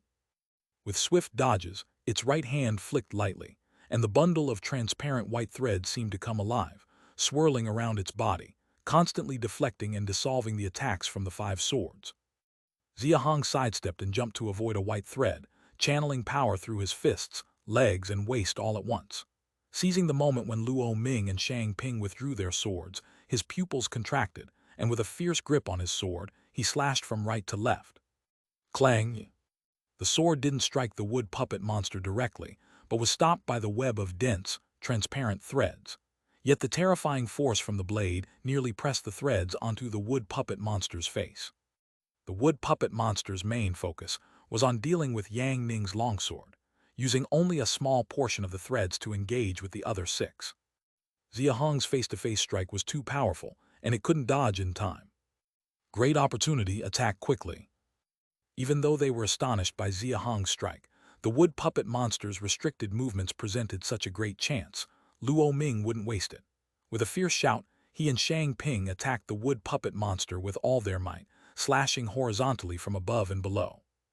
The wood puppet monster retreated madly, but Li Hu, already attacking from the rear, wouldn't let it escape. The Yanling saber drew a gust of cold air in the sky as it sliced through the air toward its back. Yang Ning, blocking its front, saw the wood puppet monster constrained from 3 sides. His silver longsword swung continuously, creating nearly a curtain of sword aura that sealed off all its escape routes from above and in front. Whoosh and whoosh and whoosh. Li Bei was not idle either. He was the only one among the 7 using a bow. Seeing the 6 of them had sealed off the wood puppet monster from all sides, he withdrew from the battle circle, drew his bow, and aimed at its head, shooting 3 arrows consecutively in one breath. Facing the 3 incoming arrows head-on was already challenging enough for the wood puppet monster with Yang Ning in front. Besides, there were 3 waves of attacks from its left, right, and behind. The wood puppet monster, clearly on the brink of desperation. Everyone's face showed a glimmer of hope. However, this glimmer vanished in the next second. The wood puppet monster glanced around, raised the smallest knife in its left hand, which had remained unused, and slashed towards Luo Ming and Shang Ping on its left. The small knife was merely 3 inches long, extremely petite, hardly justifiable even as a dagger. Compared to Luo Ming's sword, it was definitely not even as large as an average person's palm. What could such a tiny knife slash through? Slice. But in the next moment, everyone stood agape. With a ripping sound, Luo Ming's sword was sliced in half directly by that small knife. Moreover, it was the blade part that was cut, with the break being ridiculously smooth. This small knife was indeed sharp to such an extent. The wood puppet monster smirked sinisterly at everyone's reaction. As it eagerly sliced Shang Ping's sword underneath like lightning, it immediately turned around to block the Yanling saber coming from Li Hu. You think my 100-forged Yanling is the same as theirs? Dream on. Li Hu immediately realized the wood puppet monster's intention, silently mumbled to himself, and his aura roared, making his sword momentum more powerful. Slice. But alas, his confidence evaporated as the Yanling saber broke in unison, leaving him in utter disbelief and confusion. With the encirclement on the left and rear lifted, the wood puppet monster retreated smoothly. Yang Ning at the front, naturally ineffective. Xia Hong, the first to approach the wood puppet monster, was also shocked by the small knife in its hand, but noticing the wood puppet monster's direct retreat, a distinct light flashed in his eyes. It was natural for the wood puppet monster to avoid Yang Ning's sword, but instead of breaking through where he was closest, it chose the direction of Luo Ming, Shang Ping, and Li Hu. The wood puppet monster feared him. Of course, Xia Hong understood why the wood puppet monster was afraid of him. Putting away the distinct light in his eyes, he continued with the others, launching an attack on the wood puppet monster. Leader Shang Ping, sir, catch the swords. Though Li Hu, Luo Ming, and Shang Ping's swords were broken, others at Rojal camp quickly fetched 3 new swords and threw them to the trio. Rearmed, the 3 rejoined the battle, now much more cautious. Knowing the sharpness of the small knife, none dared to directly confront the wood puppet monster, changing their target the moment it raised the knife to attack other parts. Even Yang Ning was no exception. This way, the wood puppet monster became more passive. Though its strength was formidable, it could merely resist in the face of 6 attacking forces, especially while guarding against Li Bei's occasional arrows from the periphery. An eternal truth that prolonged defense lead to failure. The wood puppet monster was no exception. Under the concerted effort of the 7, Yang Ning finally seized an opportunity, thrusting his silver longsword under its right armpit. Seizing the advantageous position, Yang Ning mercilessly continued to drive the sword deeper. Slice. As the silver longsword pierced the wood puppet monster, rather than bleeding, a sound akin to hot water scorching skin erupted, and from the armpit wound, thick black smoke billowed incessantly. The black smoke was intensely pungent, extremely discomforting, making everyone instinctively want to retreat. But witnessing the painful expression on the wood puppet monster's face, realizing it was a crucial moment, they all braced themselves and continued their aggressive assault. Contrasting the pain on the wood puppet monster's face were Yang Ning and Li Hu, whose faces lit up in immense delight upon seeing the black smoke, intensifying their engagement. Xia Hong, on the right, was engrossed in the wood puppet monster's wound, oblivious to Yang Ning and Li Hu's expressions. But just as he found an opening to slash the wound, Xia Hong's face abruptly changed, rapidly retreating while shouting to the group. "Back away, there's something odd inside it." The six, alarmed, didn't hesitate in such peril, retreating promptly. Boom! Just as they hadn't retreated far, the wood puppet monster's armpit wound suddenly exploded, resounding a loud blast, shocking them all. The explosion of the wound by itself wouldn't have altered their expressions. The issue was, from the wood puppet monster's wound emanated countless white threads. Its internal structure seemed woven of these white threads.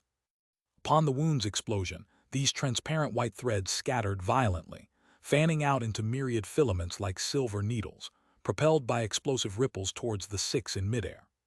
The six frantically dodged sideways or dropped to the ground to evade. After avoiding the threads, they didn't follow up but continued flying beyond their bodies.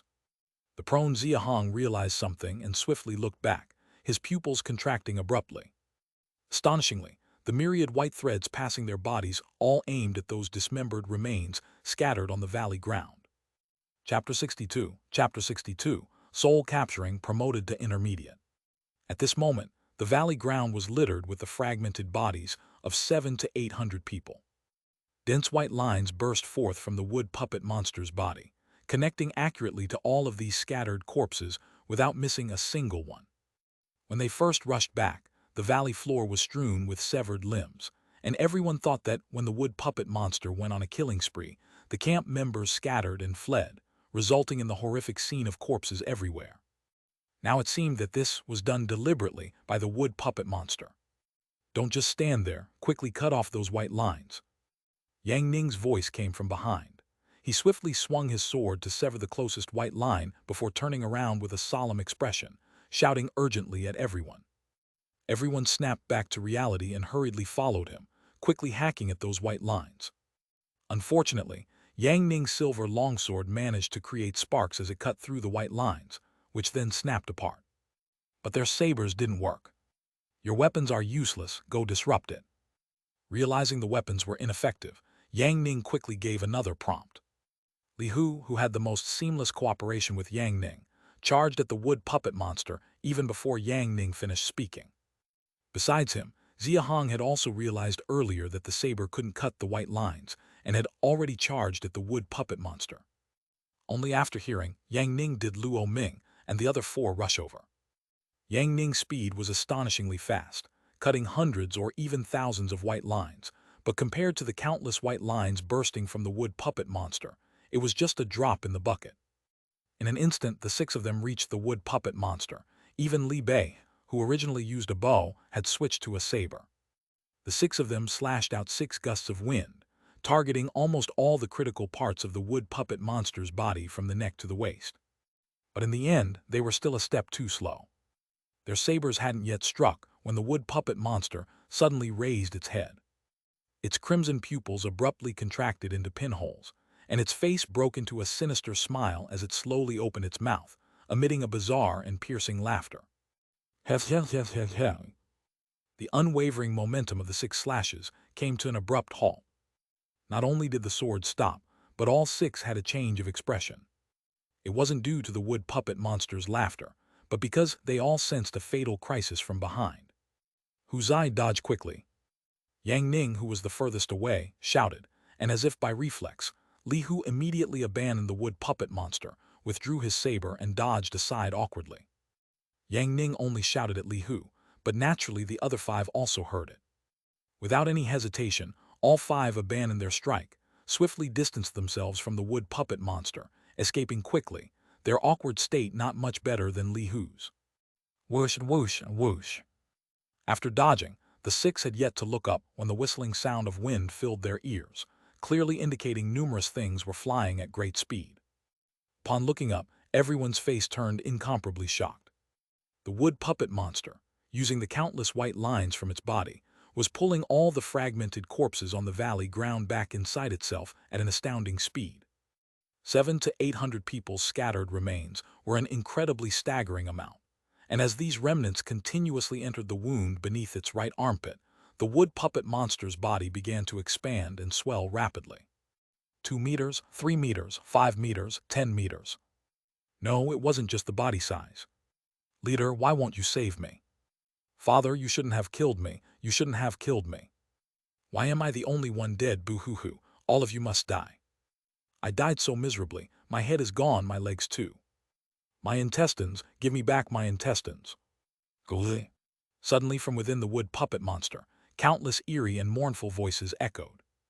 These voices varied, male and female, old and young, but without exception they were all filled with resentment and malice, targeting the 7 people directly. My head hurts so much. It hurts so much, my head hurts. Splutter. As these voices resounded in the valley, the 100 or 2 people just rescued from the log cabin began to stagger and sway, clutching their heads in pain. Some, severely affected, spat blood and collapsed, writhing and rolling on the ground. Even Xia Hong and other individuals from major camps with logging realm cultivation began to show expressions of pain. This of course included Yuan Cheng, Yue Feng, and others from the great Xia camp. Not to mention others, even Xia Hong, with those voices incessantly pouring into his ears, began to appear dazed, feeling a piercing pain in his head. Soul capturing, it's evolving. Stop it quickly. Once it evolves into an intermediate strange monster, all of us will die here, hurry. Soul capturing. Despite the piercing pain in his mind, Xia Hong heard Yang Ning's voice, and his heart sank to the bottom. Though Xia Hong didn't understand soul capturing or intermediate strange monsters, Yang Ning's tone was laced with evident fear and panic. Given the other party's background and strength, it wasn't hard to imagine the consequences if the wood puppet monster successfully advanced to intermediate. Yuan Cheng, throw me all the torches you have, hurry. Xia Hong turned his head, shouting to Yuan Cheng and the others not far behind. Leader, there are 6, catch them. Yuan Cheng, Yue Feng, and the others, though with excruciating headaches, quickly tossed a bundle of torches through the air. Each of them had 1, exactly 6 in total. After catching them, Xia Hong swiftly handed 1 to each of Luo Ming and the other 5. These torches can hurt it. Upon receiving the torches and hearing Xia Hong's words, Luo Ming and the others showed joy, apparently recalling the solidified fire oil used previously in the wooden house. On the other side, Yang Ning and Li Hu, slightly puzzled, instinctively intended not to take the torches, but seeing Luo Ming and the others' expressions, they hesitantly accepted them. Such small torches capable of hurting the wood puppet monster, how was that possible? Xia Hong had no time to explain to the 2. He forcefully scraped the torch on the ground, igniting it, and rushed straight at the wood puppet monster. He wasn't seeking death. The crucial point was that the demon sound within the wood puppet monster was causing his head to hurt more and more, and if he delayed, there might be no chance to charge. Luo Ming, Shang Ping, and Li Bei also realized, igniting their torches and rushing at the wood puppet monster like Xia Hong. Contrarily, Yang Ning and Li Hu, who didn't trust the torches, hesitated but eventually decided to trust Xia Hong and also charged forward. The wood puppet monster now stood over 20 meters tall, wreathed in black aura, its presence vastly stronger than before. Yet its eyes remained closed. Xia Hong dared to lead the charge because he noticed that the wood puppet monster seemed to be at a critical moment. No white lines blocked his way, so Xia Hong, facing no obstacles, was the first to reach beneath the wood puppet monster, gripping the sword in his right hand. He gritted his teeth and fiercely slashed at its leg. Crunchy. Without the white lines in the way, the wood puppet monster's body wasn't invincible. Yet even with this full-force strike from Xia Hong, it only opened a half-meter-long wound, and the wound didn't bleed a drop. Only broken flesh was visible, with faint glimpses of the faces from the slaughtered at Rojal camp.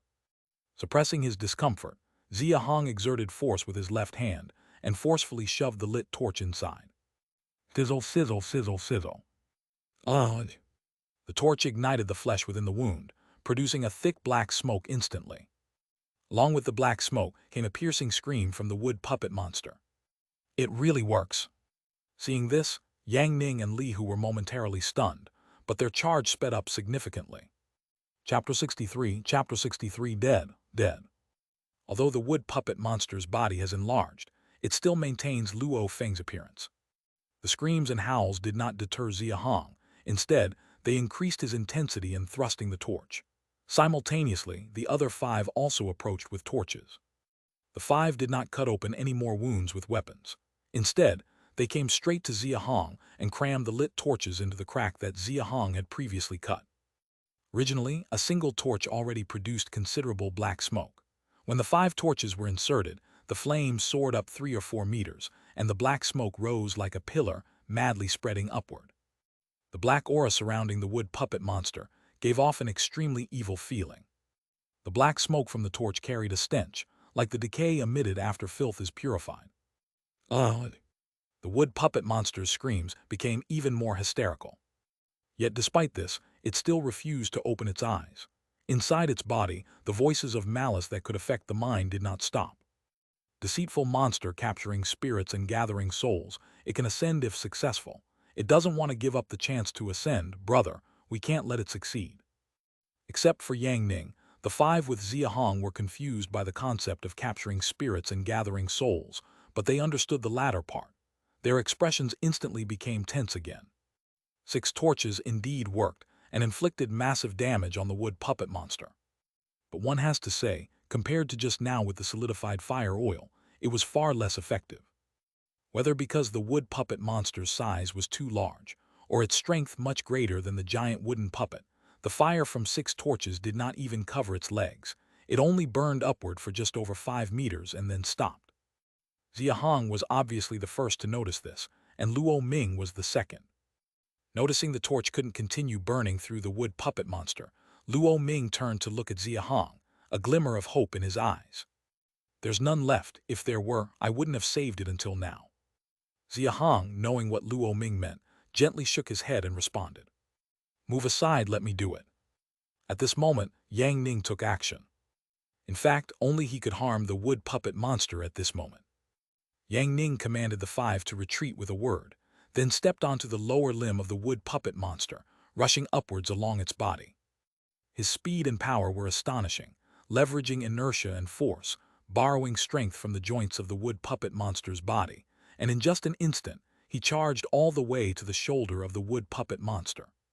Seeing the wood puppet monster still kept its eyes closed, a sinister expression appeared on Yang Ning's face. He raised the silver longsword high and stabbed fiercely towards its left eye. The blade whistled, stirring the air along its path, almost forming a gleam sparkling in the night sky, showcasing the power of Yang Ning's sword. As the sword neared the eye, from the tightly closed eyes of the wood puppet monster, a large number of transparent white threads shot out from its 5 senses, attempting to block.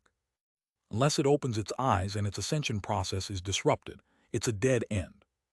Yang Ning had only this thought in his mind, directly ignoring the countless white threads spewed out, decisively thrusting the sword with no hesitation. Smack! The white threads were no match for the silver longsword. Countless white threads were cut, sparking innumerable glimmers, incredibly brilliant.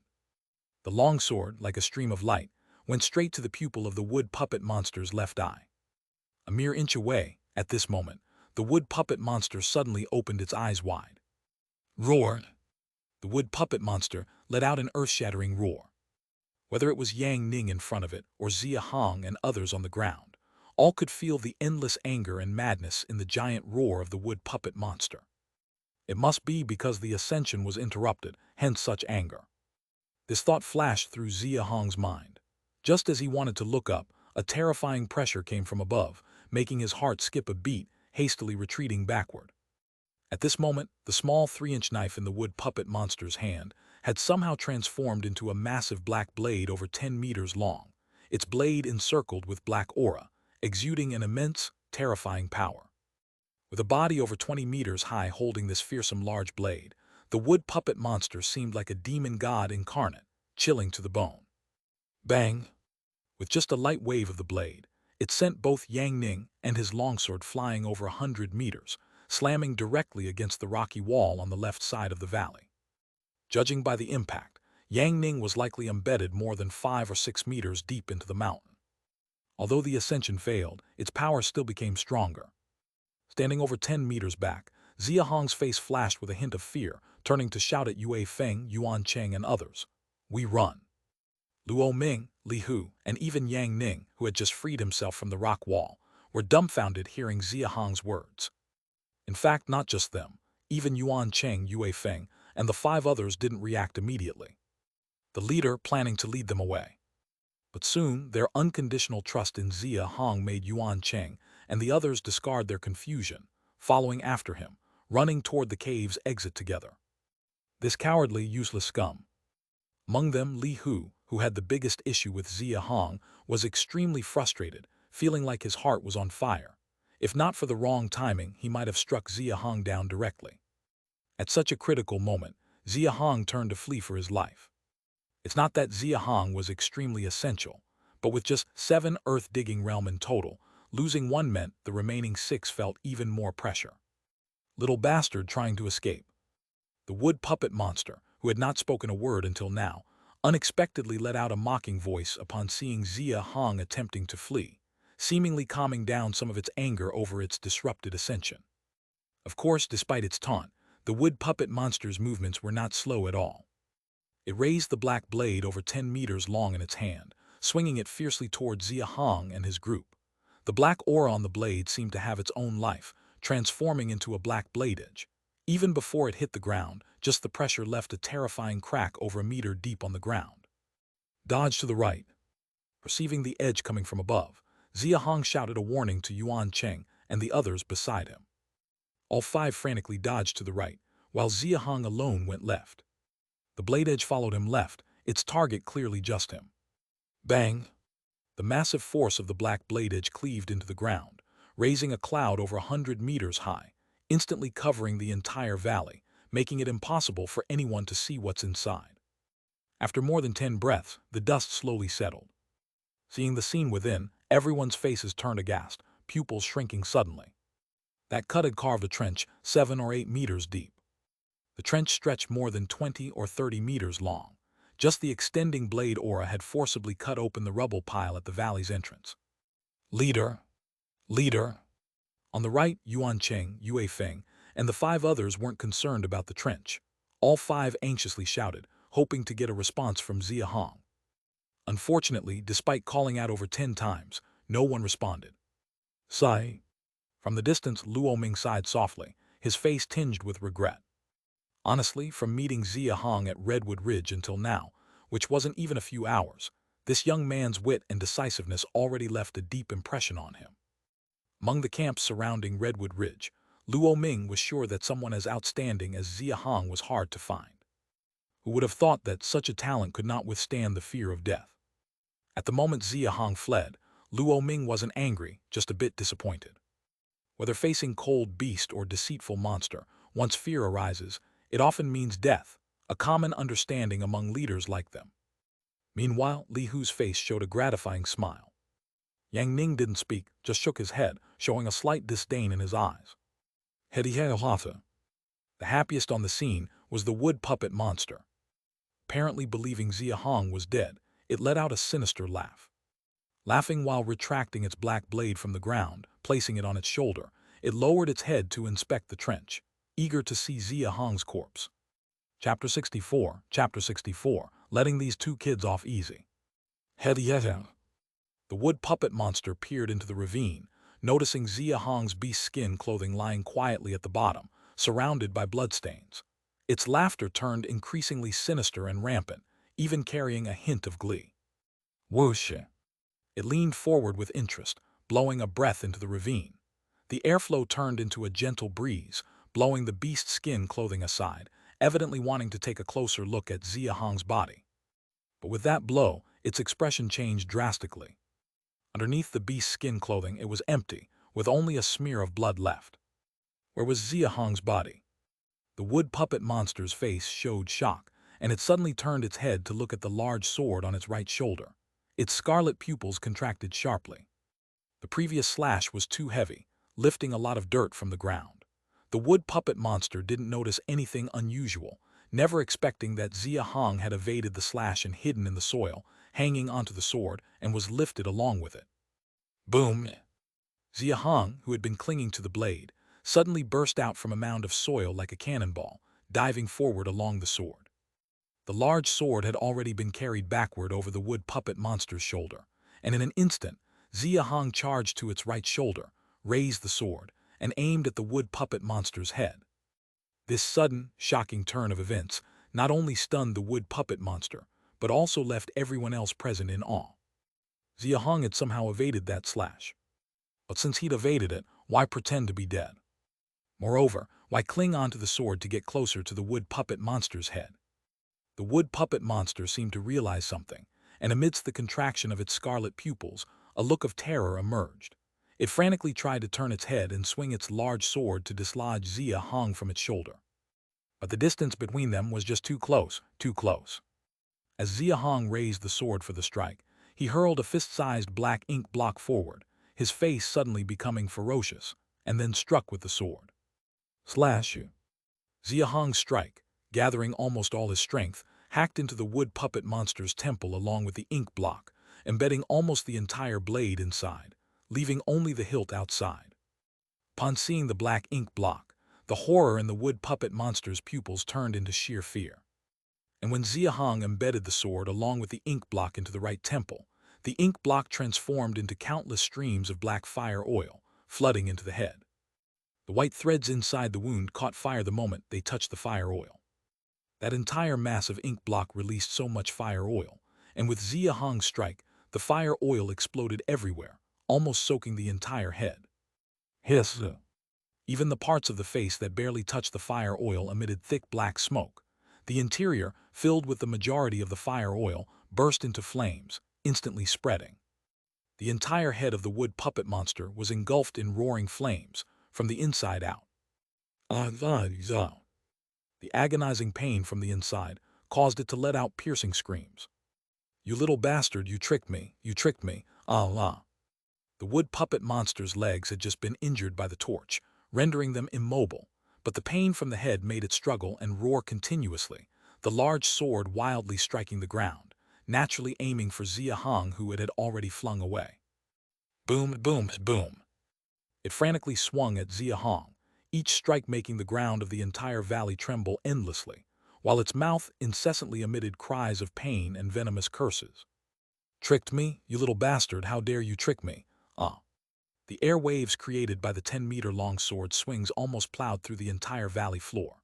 Although Xia Hong was its sole target, everyone else, whether it was Yang Ning, Li Hu, Luo Ming's 4 men, or even Yue Feng and Yuan Cheng far away, all frantically scattered and evaded.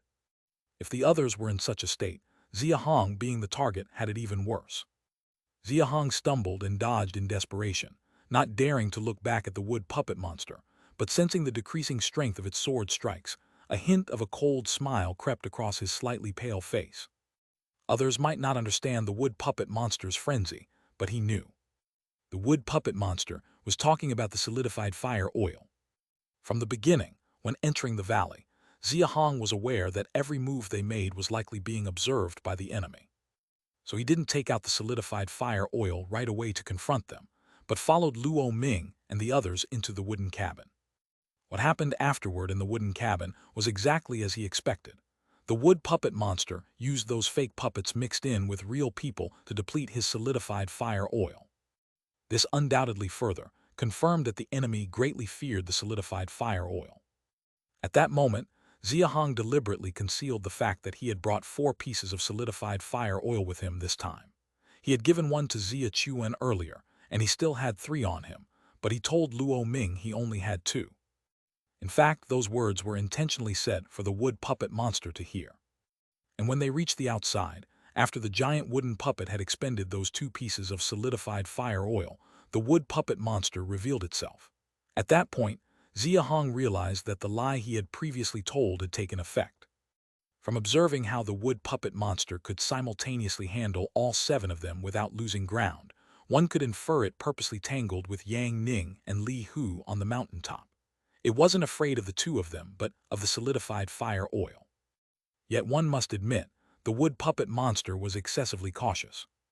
Even when it appeared, it didn't dare assert that Xia Hong truly had no more solidified fire oil. Hence, when besieged by the 7 and forced into a corner, it chose to break through near Luo Ming and Li Hu rather than Xia Hong. But this made Xia Hong all the more certain of his earlier suspicions. The torch was Xia Hong's final test. When approaching the wood puppet monster's legs, Xia Hong didn't take out the solidified fire oil because he knew the wood puppet monster could separate any part of its body at will. So he used the torch, intending to make the wood puppet monster lower its guard. Everything Xia Hong did was to lull the wood puppet monster into a false sense of security, buying himself the chance to approach its head. The wood puppet monster used those transparent white threads to control other puppets, and the puppets they previously faced, including the giant wooden puppet, had the densest threads in the head. Moreover, Luo Ming completely dealt with the giant wooden puppet by injecting solidified fire oil into its head. So the head was probably the wood puppet monster's weak point. As the flames on the head grew more intense, the wood puppet monster's shrieks grew louder, and its black blade strikes on Xia Hong began to miss, even halting. The fleeing Xia Hong finally had a chance to catch his breath. Taking in the twisted and struggling form of the wood puppet monster, he turned to look at the massive sword wound on his shoulder, nearly exposing the bone, eyes still filled with fear. Evading that slash just now wasn't so simple. Though he completely avoided the black blade, the shockwave from the slash still struck him. Had the shockwave moved another inch toward his neck, he wouldn't have survived. Just when everyone thought they could sit back and watch the flames finally incinerate the wood puppet monster, Yang Ning moved. A glint of excitement flashed in his eyes as he shouted to Li Hu. "Huzai, join me, let's kill it." Li Hu was similarly excited, a gleam of anticipation in his eyes, as he charged with Yang Ning towards the burning wood puppet monster. Witnessing their actions, Luo Ming's eyes flickered, but he said nothing. Meanwhile, Xia Hong also felt a stirring, but grasping the wound on his shoulder, he glanced at Yuan Cheng, Yue Feng, and the other 5 people beside him, hesitated for a moment, then didn't move. Those 2 get all the glory. Chapter 65. Chapter 65 Accidentally right. Killing the wood puppet monster definitely has immense benefits. When Xia Hong first heard about Yang and Li's affairs from Xiqing, he only had some initial guesses. But after seeing Yang and Li with his own eyes, forming an impression of them, his illusions about Beishuo town shattered, and Xia Hong was almost certain. These 2 clearly are not good people, nor do they seem like warm-hearted individuals. They wouldn't risk their lives to kill monsters without expecting any reward, just for the sake of irrelevant people around Redwood Ridge. With their personalities, they would never do such a thing. So the only explanation is that killing the wood puppet monster has benefits. Moreover, Xia Hong also noticed Luo Ming's change in expression just now. No surprise, Luo Ming is also aware of this. While Xia Hong was contemplating, Yang and Li had already climbed onto the wood puppet monster's head. Yang Ning raised the silver longsword in his hand and frantically stabbed at the already fragmented head of the wood puppet monster, almost turning its interior upside down. The silver longsword proved effective. With each stab, the massive body of the wood puppet monster trembled incessantly, obviously in great pain. The wood puppet monster could no longer scream. It was extremely weak, clearly reaching the end of its strength. "Kekek, I'm going. Even if I die, I won't let you have it easy, Kekek." Everyone's faces changed drastically. No one expected that the wood puppet monster, whose head was almost half burned away, could still speak. Its voice was extremely weak, yet the venom and hatred in its tone sent shivers down everyone's spine. Die, come die with me." The wood puppet monster roared to the sky, stirring the surrounding smoke, instantly causing the entire sky over the valley to change color, the earth trembling without end. Yang Ning and Li Hu, the closest to the wood puppet monster, had already sensed something was wrong and frantically fled towards the rock wall on the right side of the valley. "Stick to the wall, retreat, run outside quickly." Luo Ming turned and shouted to the large group of people on the west side of the valley, then led Shang Ping and the others to flee towards the left rock wall. The large group on the west side of the valley, about 100 people, included ordinary people previously rescued from the wooden house by Luo Ming and Xia Hong, as well as people from the camps of Huang Jiahong and others. Upon hearing Luo Ming's shout, the 100-odd people immediately split into 3 groups by position, running towards the left and right sides of the valley and the western valley entrance. The debris pile at the valley entrance had just been chopped open by the wood puppet monster, revealing the entrance. Xia Hong and the others were just on this western side, so they also ran towards the entrance. Boom! Unfortunately, just as they hadn't run far, the wood puppet monster exploded. Its more than 20 meters high body was filled with corpses from Rojal camp. With the explosion, all the broken bodies turned into a rain of flesh, scattering across the valley floor. Even the walls were stained blood red. The power of the explosion imbued the flying flesh with terrifying force, killing many ordinary people who were too slow to dodge, even catapulting some from the logging realm over 10 meters away, leaving them coughing blood endlessly. The wood puppet monster's dying blow left cries of anguish throughout the valley once again. At the west side entrance, Xia Hong, hiding behind a large rock, glanced back at the 5 from Yuan Cheng, finding only Qiu Peng and Yue Feng slightly injured, feeling grateful. Then he stood up, looking at the now completely disappeared massive body of the wood puppet monster, finally able to breathe a true sigh of relief. This wood puppet monster, it could self-destruct. Before Xia Hong could fully process this confusion, 2 voices interrupted him. Self-destruct. Monsters can self-destruct. This beast, it even had this trick up its sleeve. Yang Ning and Li Hu, who were the first to reach the wood puppet monster's self-destruct location, were rummaging through the remnants, looking extremely grim and slightly angry. Xia Hong was stunned, immediately furrowing his brow deep in thought. Even they didn't know that monsters could self-destruct. Xia Hong certainly wouldn't doubt them. In terms of understanding monsters, Yang Ning and Li Hu were undoubtedly far superior to people like himself. Let's get out first. The smell inside the cave might take a long time to clear. The mountaintop seems to be shaking. We can't stay in here. Yes, let's get out quickly, or falling rocks could kill us. No, wait. Xia Hong suddenly lifted his head, looking behind him. Not only those who had just fled to the cave entrance, but also those hiding by the rock walls on both sides, were all heading out of the cave entrance. We can't leave. No one can leave the valley. Xia Hong shouted, causing the 100 or so people already inside the passage, about to leave the cave, to stop immediately. On the other side, Yang Ning, Li Hu, and Luo Ming, upon hearing Xia Hong's shout, were stunned for a moment but soon reacted, their faces changing sharply, running quickly towards the west cave entrance, shouting together with Xia Hong. We can't leave the valley indeed. No one is allowed to leave. Everyone stop, don't move. If monster self-destruction defies logic and habit, it proves that the wood puppet monster did that on purpose, creating such a scene before death, merely out of spite. With the wood puppet monster's cautious and cunning nature, Xia Hong immediately sensed a problem, noting that the explosion just now killed many ordinary people. Killing and then disguising as the dead, the wood puppet monster could swiftly accomplish this. Without a doubt, that wood puppet monster likely wasn't completely dead. Most likely, it's hiding among the group at the cave entrance.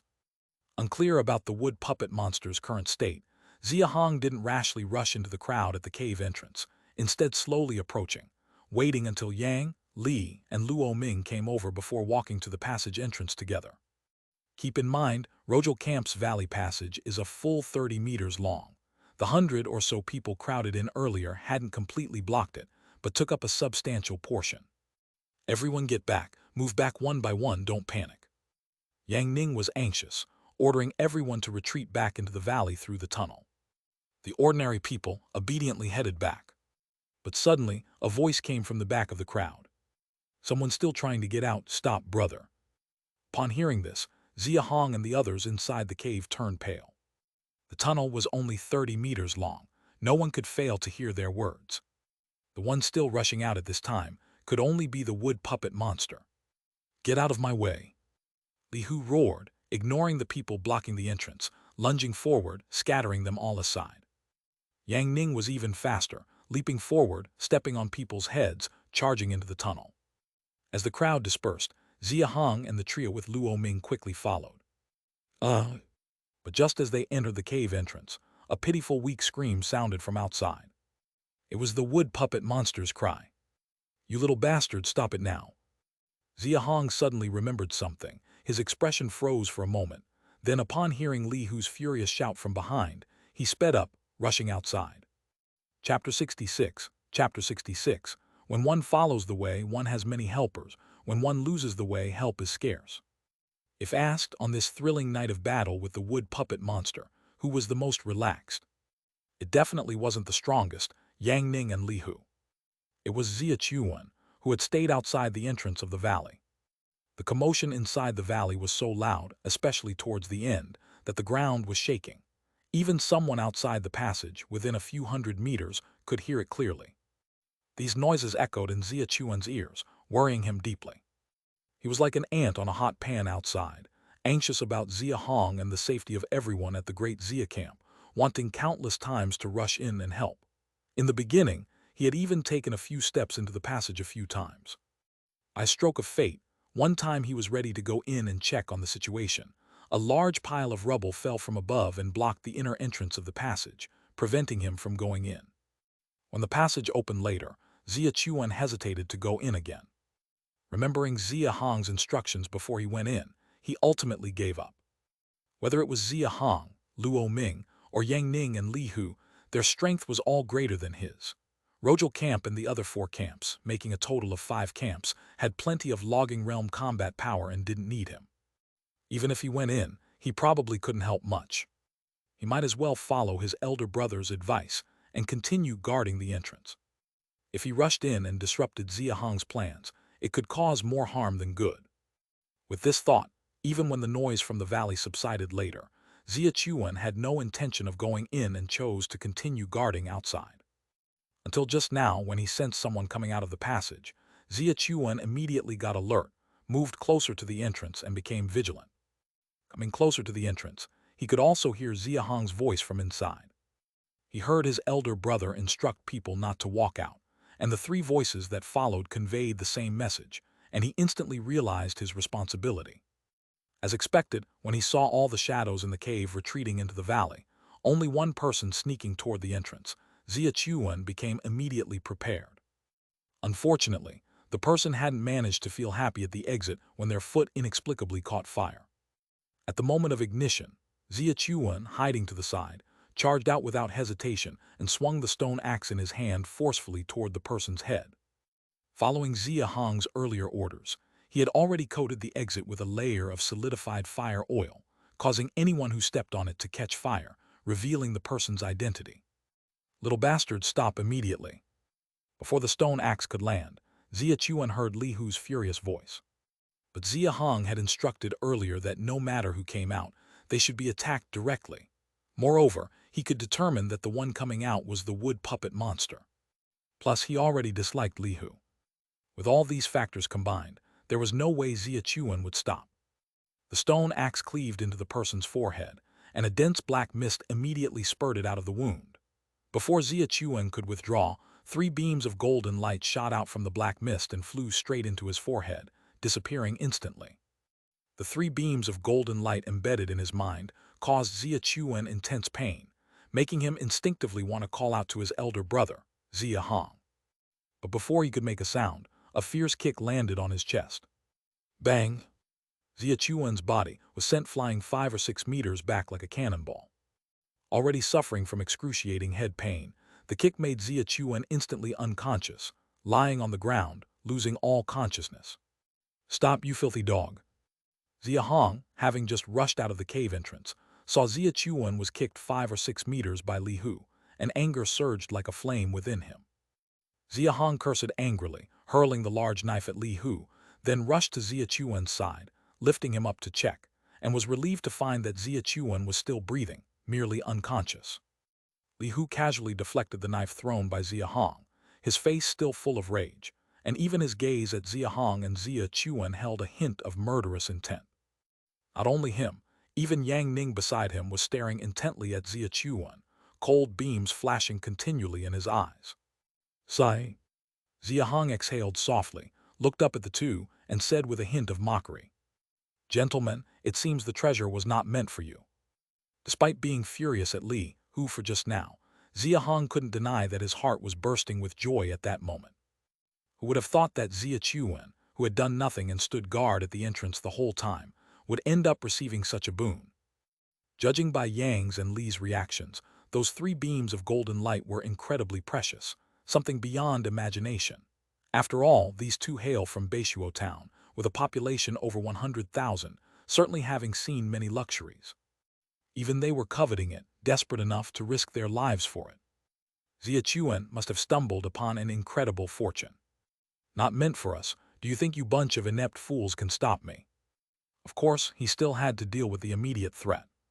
Perhaps irritated by Xia Hong's mocking tone, Li Hu's face turned icy, looking at Xia Hong and the 4 from Yuan Cheng behind him with contempt and disdain in his eyes, though his tone was eerily grim. He even stepped forward, seemingly intending to act directly. But Yang Ning, standing beside him, reached out to stop him at this time. Yang Ning glanced at the unconscious Xia Chuan, his eyes flickering a few times as if making some decision in his heart, took a deep breath, then pointed at Xia Chuan and spoke to Xia Hong, his tone irrefutable. Hand him over to me. I want to take him back to Beishuo town. Impossible. Xia Hong refused without thinking, leaving Yang Ning somewhat embarrassed since he had issued a command rather than a request. Yang Ning stared at Xia Hong, his voice deep. If you won't let me take him, then I'll just have to kill him. Let me kill him, big brother.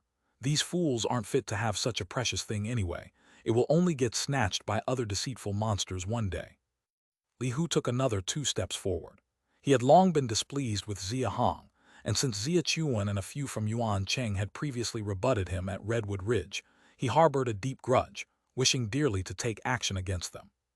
A gleam of cold light flashed in Yang Ning's eyes as he quietly withdrew his hand, which had been holding back Li Hu, seemingly no longer intending to stop him. Li Hu's face twisted into a menacing grin as he was about to step forward. Exterminating the monster this time was all thanks to the 2 adults' assistance. Luo is immensely grateful. Now that the treasure has found a new owner, why insist on it? Luo Ming, who had been silent since coming out of the entrance, finally spoke. Hearing his words, Li Hu and Yang Ning turned to look at Luo Ming and found that he, along with Shang Ping and 3 others, had already joined Xia Hong's group, causing their expressions to change slightly. Meanwhile, Xia Hong gently touched the wound on his shoulder, his expression somewhat easing. Only now did he finally breathe a sigh of relief. Luo Ming, you're going to help them. Li Hu, addressing him directly with frustration, questioned fiercely, causing Luo Ming's previously calm face to become rigid. He raised his head to look at Yang Ning and Li Hu, his expression growing colder. If not for Leader Xia today, it's uncertain whether we could have defeated the wood puppet monster. I deeply appreciate the help rendered by both of you, and should there be anything you need, please just ask as long as it's within my means. Before the wood puppet monster self-destructed, you rushed ahead to seize the treasure, and neither Leader Xia nor I said anything. But since the treasure was not fated for you and is now with someone else, you should accept that. If you plan on using your power to bully or even think about killing and seizing the treasure, then forgive me, for I cannot agree with that under any circumstances. Li Hu's anger flared further after listening to Luo Ming's words. Seemingly unwilling to continue arguing, he took another step forward, appearing intent on attacking them directly. But at that moment, Huang Yang, the leader of Huangzhou camp, and Han Gang, the leader of De Chuan camp, also stepped up beside Xia Hong and looked straight at Li Hu. Leader Xia just saved our lives, and we won't agree either. Our De Chuan camp owes a huge debt to Leader Xia, and we won't agree either. The other 2 camp leaders, Lu He and Chen Ying, alongside over 100 ordinary people rescued from the Rojal camp's wooden house, gathered behind Xia Hong. Some stood directly in front of him. If you lack the ability to hold onto the treasure yourself, who else can you blame? If you think you can bully Leader Xia, we won't agree. We won't see Leader Xia bullied by you. We disagree as well. Just now in the wooden house, Leader Xia saved me, and I won't agree either. Watching Li Hu, who stopped in his tracks, and Yang Ning behind him with a grim expression, Xia Hong slightly shook his head, and a phrase emerged in his mind. Those who win support have many allies, while those who lose support have few. Chapter 67, tying up after a Pyrrhic victory. Strictly speaking, Yang Ning and Li Hu did nothing wrong. Perhaps they had private motives for executing the deceit and used Luo Ming and the other 4 leaders as bait too harshly. But staying at Redwood Ridge to help them deal with the wood puppet monster is an undeniable fact. Even in the recent great battle in the valley, the roles played by Yang and Li were crucial. Good deeds should be judged by actions, not intent. No matter their motives, the fact is they helped. Their mistake was their arrogant attitude from start to finish. 4 failed attempts to eliminate the deceit had long worn out everyone's trust. After all, in these 4 attempts, Yang and Li only exerted force, while Luo Ming and the other 4 leaders gave their own lives. Though needing their help, everyone chose to ignore their arrogance and occasional disdain. But this didn't mean they had no thoughts. They only endured because they sought help. Their aggressive stance toward Xia Hong caused everyone's accumulated resentment to erupt, which was perfectly natural. If not for Xia Hong's timely warning, no one at Rojal Camp would have survived, and the wood puppet monster might have successfully advanced to the intermediate level. By then, no one could have escaped. Moreover, Xia Hong deserves the most credit for killing the wood puppet monster. Without his solidified fire oil and his timely command for everyone to stay in the valley, it's uncertain if they could have completely eliminated the monster today. The people living around Redwood Ridge may be shallow with little knowledge, but they do not lack genuine human emotions. Xia Hong has done them a favor and exerted greater efforts than Yang and Li in eradicating the deceit. Furthermore, there is a shared regional bond. They naturally won't stand by if Xia Hong is bullied. Moreover, the treasure wasn't taken intentionally by Xia Chuan. It was obtained inadvertently. Nearly 200 people stood firmly with Xia Hong, their determined expressions showing their attitude. Even Luo Ming and the ordinary people of Rojal Camp stood resolutely, not moving an inch under the furious glare of Yang and Li. Li Hu's chest heaved, his hand gripping the broadsword trembling slightly, showing the extent of his inner rage at this moment. Yet he did not take even half a step forward. Beside him, Yang Ning's face was equally gloomy. Both of them understood that it was impossible to attack Xia Hong. Though their power was strong, they were still within the realm of the earth-digging realm. Nearly 200 people, including the 4 earth-digging realm fighters of Luo Ming and dozens of logging realm fighters, attacking forcibly would be a death wish. Xia Hong, leader, right? One last time hand him over to me. Once he's in Beishuo Town, he can have a better life, and maybe one day, even you could gain eligibility to enter Beishuo Town because of him, as long as you. Enough, my lords, no need for more words. Even if Xia Chuan weren't my younger brother, I would not hand over any ordinary person from the great Xia camp to any stranger without reason. Yang Ning's words were cut off, his face slightly stiff. Li Hu next to him finally couldn't hold back from wanting to speak, but as soon as he took a step forward, Yang Ning stopped him. Ignorant and benighted, words are useless, let's go. When Yang Ning said this, his tone didn't sound like cursing. Instead, it was filled with helplessness and fatigue, appearing genuinely feeling that Luo Ming and Xia Hong were very foolish from the bottom of his heart. Li Hu was even more direct. Before being pulled away by Yang Ning, he turned to the crowd, coldly sneering and cursing. A bunch of short-sighted fools. So what if you got the treasure being born in such a place? Your end is to become food for cold beasts and deceitful monsters, never changing. This statement completely erased the last bit of goodwill remaining in the crowd. Even Luo Ming couldn't help but show anger, let alone the ordinary people. Among the crowd, Xia Hong didn't react much, just squinting his eyes slightly, watching the two's backs as they left, remembering the names Yang Ning and Li Hu in his mind. As Yang and Li departed, the great disaster brought by the wood puppet monster officially ended. Everyone, including Xia Hong, collectively breathed a sigh of relief. More than half of the people realized they could completely relax in their bodies, as if suddenly emptied, directly collapsed to the ground. But this relief didn't last long. Less than 10 breaths later, cries and sobs began to echo intermittently from the crowd. Woo woo woo, my child is dead, leader, my child is dead. My mother is gone too. My mother is dead, and my father was killed too, woo woo. I have to go back and find my mother's body. Every disaster inevitably accompanies massive pain. The cries and sobs echoing in Xia Hong's ears weighed heavily on his heart. This was already the 3rd time. From the great Xia camp to the Dashi camp and now at Rojal camp. The wood puppet monster they faced was only a primary monster, yet the outcome was already so tragic. What would an intermediate or even advanced deceitful monster be like? If encountered in the future, could he deal with it? A strong sense of urgency immediately arose in Xia Hong's heart. As time passed, although the cries and sobs gradually diminished, most people had not emerged from their sadness, only shedding silent tears. A small portion who woke up were all with blank and numb expressions, like their essence, energy, and spirit were drained. Even Luo Ming was no exception. At this moment, Luo Ming was lowering his head, staring blankly at a small dagger in his hand, his expression dazed, his pupils full of pain and struggle.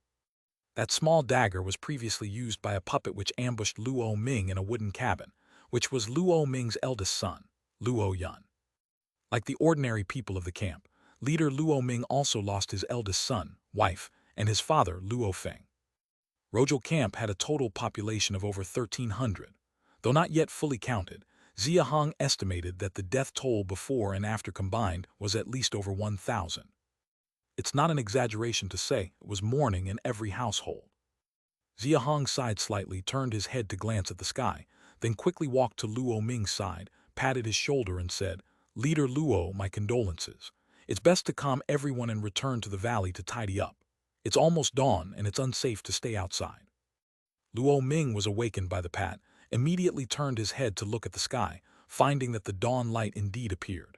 He shivered, first showing a grateful look at Xia Hong, then turned solemnly toward the crowd. "Everyone, don't stay here anymore. Go back to the valley and clean up first. Shang Ping, you take the others to set up a temporary wooden house, then light the stove to avoid everyone from freezing." "Yes, leader." After saying this, Luo Ming turned to the other leaders and Xia Hong. "5 of you, it's almost dawn, you can't leave today. Make do at my place for the night and leave tomorrow night when it's dark." Hung Gang and Huang Zhao nodded in response. There was even less reason for Xia Hong to refuse. He was already injured and Xia Chuan had not yet woken up. He couldn't leave now, even if he wanted to. Chapter 68. Chapter 68. Coal and Iron Mines. Over 200 people began working together, and the once ravaged valley immediately transformed. The scattered remains and limbs on the ground were all collected to the deep eastern side of the valley, where they were burned with branches and broken wood. Although everyone watched the towering flames with pain etched on their faces, this was the only way to prevent disease. Although that giant wooden puppet was already dead, its body remained intact. Shang Ping gathered usable wood with his people and soon built a square wooden house over 30 meters wide. The stove was quickly set up inside the house, and Shang Ping led people to move over 100 pieces of pitch-black coal stone from a small cave on the southern side of the valley, tossing them into the stove. As the flames ignited, the wooden house immediately warmed up considerably. Xia Hong withdrew his gaze from the small cave on the southern side and picked up a fist-sized piece of coal stone from the ground. After weighing it a bit, a peculiar expression flashed across his face. Coal stone surprisingly heavy. Though it was only the size of a fist, under Xia Hong's perception, it weighed around 40 pounds. Recalling Wang Ming's large knife, which was only 1.5 meters but weighed 600 pounds, Xia Hong quickly accepted it. Obviously, coal and iron in this world couldn't be judged by concepts from his past life. It can be converted into 2 units of coal resource, 20 pounds per unit. Xia Hong quickly understood the conversion ratio of coal resources through the system. This conversion rule was probably also based on the rarity of the resources. Wood had been tested before, roughly 1,000 pounds for 1 unit.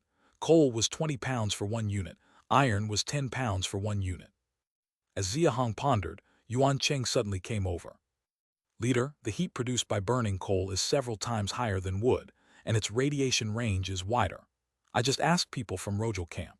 They said each of the previous 5 large wooden houses only needed 150 pounds of coal stone, coupled with some wood, to maintain a day's heating." Xia Hong nodded. Earlier, when Shang Ping led people to transport coal from the cave, he had inquired, so he was aware of these facts. At this time, Yue Feng also came over, looking at the coal stone with excitement in his eyes. "Not just for heating, but if there is iron ore, it's useful for blacksmithing, crafting tools, and forging weapons. I just heard them say that Li Hu previously mentioned that coal stone can also be used to soften land, allowing for crop transplantation after softening." Xia Hong immediately became interested and was about to inquire further. "Little brother," I hadn't finished speaking. According to Li Hu, softening the land requires a large amount of coal. Before, with 5 earth-digging realm experts, we only managed to mine 1,000 pounds of coal per day. Now only 3 are left, which makes it even harder. Unbeknownst to Xia Hong, Luo Ming, who had finished his tasks, came over as well. Yue Feng and Yuan Cheng scratched their heads, clearly embarrassed for being caught passing on the information they just got from Luo Ming to Xia Hong.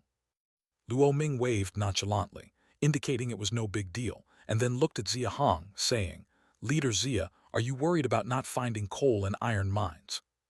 Xia Hong didn't conceal his thoughts and nodded, saying, "After breaking through to the earth-digging realm, I've searched the hills around Redwood Ridge and my own camp without finding a trace. I hope Leader Luo won't hesitate to share your guidance. I'll be incredibly grateful." After speaking, seeing Luo Ming in a daze and not responding for a long time, Xia Hong thought for a moment and stood up to bow to Luo Ming. This act snapped Luo Ming out of his thoughts, and he quickly stood up, helping Xia Hong before he could bow. With a wry smile, Luo Ming said, "Leader Xia, don't misunderstand. Rojal Camp owes you such a great favor. How could I not repay you? It's also no big secret. I was just reminded of something else, hence my absent-mindedness." After explaining, Luo Ming didn't further clarify what that something else was. Instead, he gestured for Xia Hong and the others to sit down, then turned to call over Han Gang, Huang Zhao, Chen Ying, and Lu He, the 4 camp leaders. The 4, originally seated separately with their families, greeted Luo Ming first after walking over, then nodded to Xia Hong, glanced around, and sat across from Luo Ming and Xia Hong. In the makeshift wooden house without any proper arrangement, everyone sat on the ground. Interestingly, as Han Gang and the other 3 sat opposite, the others also leaned over, leaving Luo Ming and Xia Hong by themselves. Xia Hong didn't mind, and the others displayed no particular expression. Only Luo Ming watched this scene with a thoughtful look. "Everyone, Leader Xia asked me about finding coal and iron mines, and I thought you might all be curious, so I gathered you here to tell you. In the future, when you break through to the earth-digging realm, you'll save time not knowing where to look for coal or iron mines." The 4 leaders, Han Gang and several logging realm individuals of their generation, just laughed and shook their heads, apparently not considering themselves capable of breaking through to the earth-digging realm.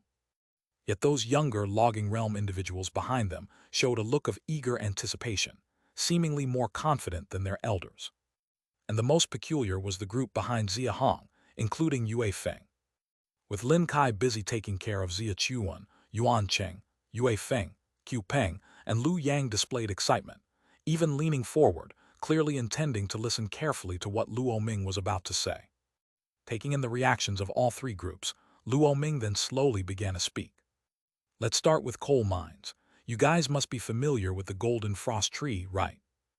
Upon hearing this, Xia Hong's expression turned peculiar, a hunch surfacing in his mind. Generally speaking, places where golden frost trees grow have coal mines underneath. Moreover, the thicker the golden frost tree, the richer the coal deposit below. It turned out to be true. Xia Hong silently shook his head. He had been searching Redwood Ridge for so long without finding anything. He found it puzzling, considering that both animals and plants in this world were generally stronger and more abundant compared to his previous life. Higher mineral resources were expected as well. Turns out, he just hadn't been searching the right place. The coal mine was concealed under the golden frost trees. "Leader Luo, what about iron mines?" Xia Hong continued inquiring about iron mines. "Iron mines are simple as well. Find a plant called black tribulus. This plant typically grows in crevices on rock faces and mountain bodies and is an associated plant of iron ore. Finding it means finding an iron mine." Saying this, Luo Ming, perhaps fearing that people might not understand, turned to gesture at Shang Ping. Shang Ping immediately ran outside and shortly returned with a plant. Luo Ming took the plant and displayed it to everyone. It was a unique plant of completely jet black appearance, featuring a single stem yet adorned with at least 20 or 30 feather-like leaves, evenly distributed on either side. To be honest, black tribulus is not easy to find.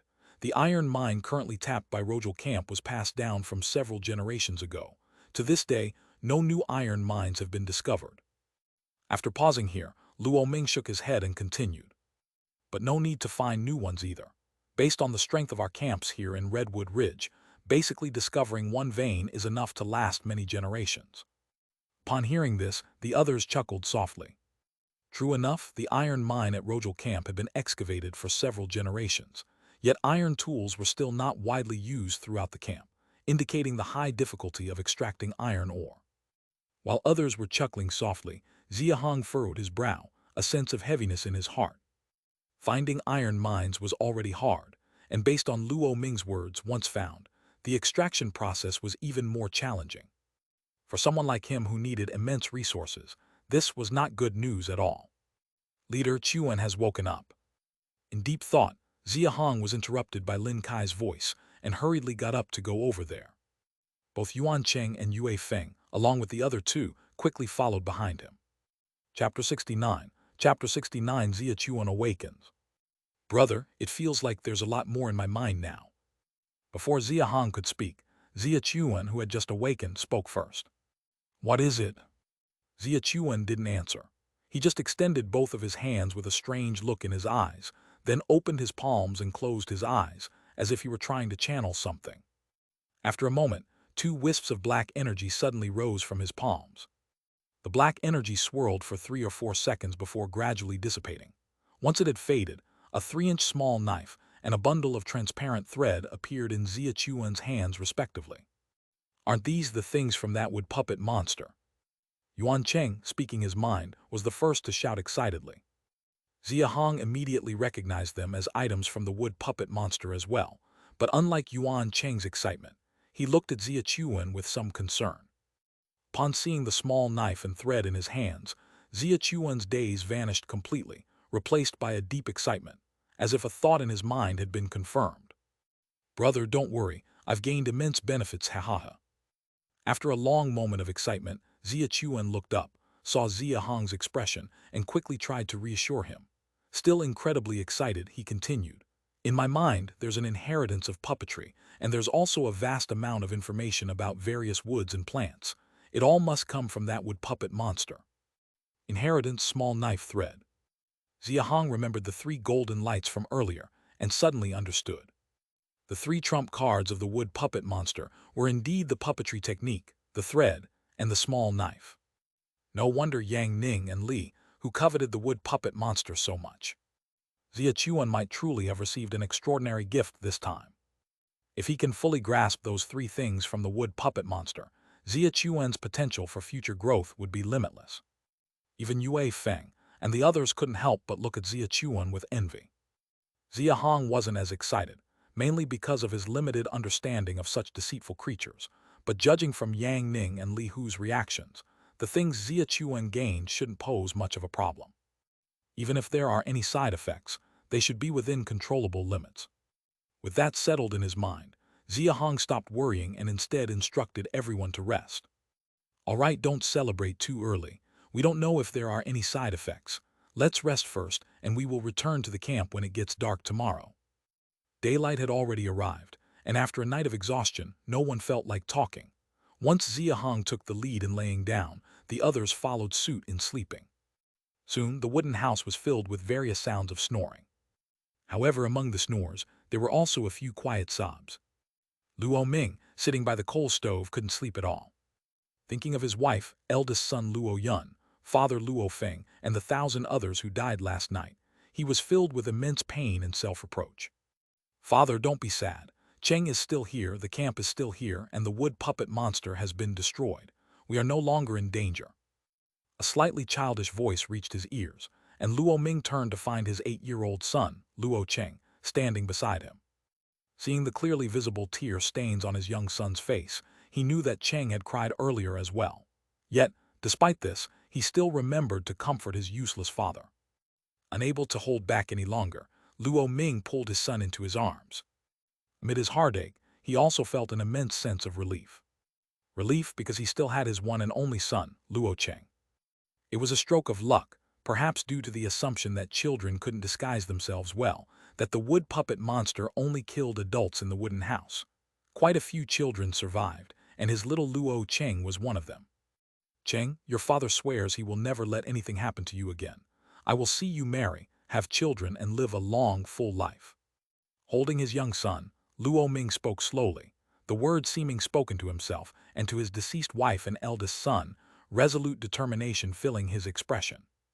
With only 4 hours of daylight, everyone who had worked all night fell asleep easily. As night enveloped the surroundings, everyone gradually woke up. However, upon waking, they found 5 leather bags neatly placed by the coal stove, with Luo Ming standing beside them. "Leaders, please come over." Xia Hong, noticing the shape of the bags, immediately realized what was inside, but he said nothing, simply joining Han Gang and the other leaders in walking over to Luo Ming. As the 5 of them approached, Luo Ming didn't say much. He simply bowed respectfully to the leaders with genuine expression. "Thanks to the righteous intervention of the 5 leaders during this disaster at Rojal Camp, I am profoundly grateful. Had the leaders not helped, our camp's casualties would have been even more severe. Though this cold beast meat is limited, it represents the camp's gratitude. Please do accept it." Xia Hong didn't react much, but the other 4 leaders looked at the cold beast meat with evident temptation on their faces, though none stepped forward to accept it. After exchanging glances, the outspoken Han Gang stepped forward, shaking his head. "Leader Luo, although we want this cold beast meat, the truth is, we really didn't help much. As the saying goes, we shouldn't accept a reward without earning it, so the 4 of us will have to decline." Then, changing his tone, he continued, "If you want to thank someone, thank Leader Xia. Without his prior warning at Redwood Ridge, the wood puppet monster might have wiped out everyone in your camp without us even knowing. In the valley battle that followed, it was also thanks to Leader Xia's solidified fire oil that we're standing here at all. So if you're going to thank someone, thank Leader Xia." The other 3 leaders nodded in agreement, clearly aligning with Hong Gang's sentiment. Luo Ming smiled gently, first showing a grateful look to Xia Hong, then shook his head as he looked at Hong Gang and the others. "While Leader Xia deserves thanks, so do the 4 of you. Not to mention tonight's efforts, I also remember your past cooperation in helping Yang Ning and Li Hu. This cold beast meat, if Leader Xia accepts, you 4 must as well." After saying this, he directly picked up the bags and handed them one by one to the 5 leaders. Xia Hong nodded and accepted without pretense, understanding that he had risked his life, making the cold beast meat well-earned. Inside each bag, there was roughly 1,000 pounds of cold beast meat, totaling 5,000 pounds, which was quite a significant gesture. Seeing all 5 leaders accept the cold beast meat, a smile finally appeared on Luo Ming's face before he nodded to Shang Ping and continued. "As Leader Hong said, we owe tonight's survival to Xia Hong. Without him, Rojal Camp would not have this surviving 100 or so people. Later, without his solidified fire oil against the wood puppet monster, Luo Ming likely wouldn't have survived either. And so, I've prepared a special gift for the great Xia Camp. I hope Brother Xia Hong will graciously accept it." As soon as Luo Ming finished speaking, Shang Ping, Li Bei, and Su Kang each carried a leather bag to Xia Hong's front. Thud, thud, thud. The 3 bags hit the ground, making 3 resounding thuds. "Leader Xia, since you won't find a coal or iron mine anytime soon, in these 3 bags there are 5,000 pounds of coal and 4,000 pounds of iron. Please accept them." Upon hearing this, Han Gang and the others glanced at the bags, swallowing hard in disbelief and looking up at Luo Ming, their faces filled with shock. Even Xia Hong couldn't help but look at Luo Ming, slightly incredulous. Chapter 70, Inspiring. 5,000 pounds of coal, 4,000 pounds of iron. Xia Hong's disbelief was not without reason. As far as he knew, when Rojal Camp previously had 5 earth-digging realm cultivators, their daily coal stone output was only 1,000 pounds. 1,000 a day might sound like a lot over time. But considering that back then, Rojal Camp had a total population of over 1,000 people. These 1,000 or so people lived in 5 large wooden houses, each requiring 150 pounds of coal, plus wood, to maintain one day's heating. In other words, just for heating, they consumed 750 pounds of coal daily, almost 3/4 of the daily output. Not to mention, heating was a minor expense compared to iron smelting, which was the major one. So 5,000 pounds of coal was absolutely no small number for Rojal Camp, and Xia Hong even suspected that their usual reserve wouldn't be much higher than that. As for iron, it was even more challenging to speak of. Even now, Rojal Camp hadn't universally equipped their skilled individuals with iron weapons. This fact alone suggested that extracting iron ore and smelting iron tools was incredibly difficult. 5,000 pounds of coal, 4,000 pounds of iron. Luo Ming, how could he be so generous? Helping Luo Ming with such a massive issue was a fact Xia Hong did not deny. But for Luo Ming to practically give away everything his camp owned made Xia Hong a bit shocked, even feeling a little bewildered inside. Although puzzled and unable to comprehend, Xia Hong's body was honest when facing those tempting bags. How could he not accept them? He risked his life to help Luo Ming, which was a fact, and since Luo Ming presented so much ingratitude, of course, he could accept it. Moreover, it was exactly the coal and iron he currently desperately needed. In the system, the other 8 buildings still hadn't found solutions, not to mention the camp itself, which also had a strong demand for coal and iron. Xia Hong first signaled Xia Chuan, Yuan Cheng, and others to take all 3 bags and then took a deep breath and bowed to Luo Ming. Leader Luo is so generous. If there's anything in the future where help is needed, just ask, and Xia Hong will do his utmost without refusal. Upon hearing this, a smile immediately appeared on Luo Ming's face. Luo Ming had prepared generous gifts, which all 5 camps accepted. After securing everything, people from the 5 camps naturally didn't want to linger any longer. Xia Hong's group was fine. They had come from Great Xia Camp, which was just a day away, but Hong Gang and others from the 4 camps had been out for over half a month and were clearly eager to return home.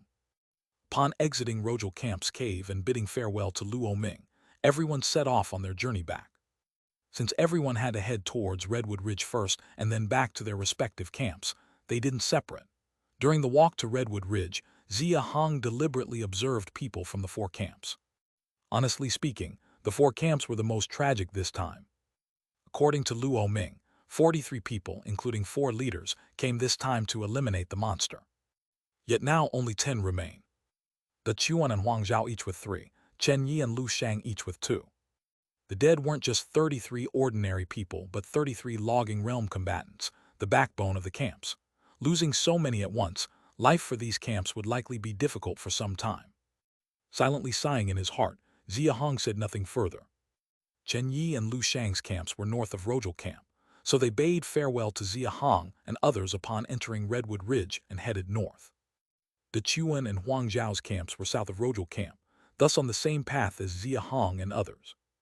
Upon reaching Huang Zhao Camp, Huang Yang and the 2 others left first. Finally entering Da Chuan Camp's territory, Hong Gang and his 2 companions also departed. Xia Hong and his group of 7 continued south, passing through Dashi territory until they reached Great Xia territory. Exiting Redwood Ridge, they walked east about 500 to 600 meters, quickly finding the small hill where the Great Xia camp was located. Seeing the snow-covered small hill lying quietly on the ground with no difference from usual, the expressions on the 7 people's faces relaxed considerably. Even though they had only been away for a day, both Xia Hong and the other 6 had their minds on the camp. After all, their family and friends lived there.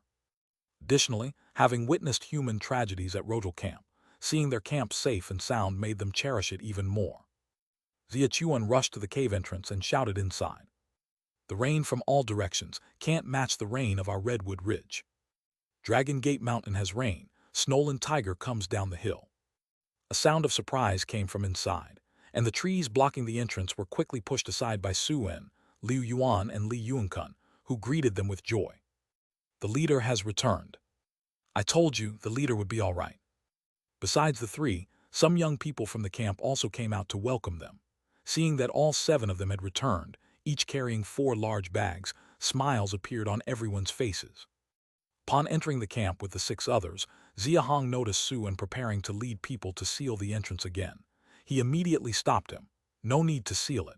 From today onwards, the entrance can remain open at night to let everyone get some fresh air. Su En paused, and Liu Yuan, Li Yuankun, along with the young ones prepared to help, were also somewhat confused. Xia Chuan chuckled beside them and said, "The wood puppet monster has been defeated by the leader, and I personally finished it off. There's nothing to worry about anymore." Upon hearing that the wood puppet monster was dead, Su En and others were shocked but quickly erupted in joy, especially after confirming with Xia Hong. Their morale soared. The wood puppet monster is dead, haha, it's finally dead. The leader defeated it, and our camp's revenge is complete. It killed so many of us before, but now it's finally dead, finally dead. This is wonderful, haha. From now on, there's no need to seal the cave anymore, just like before.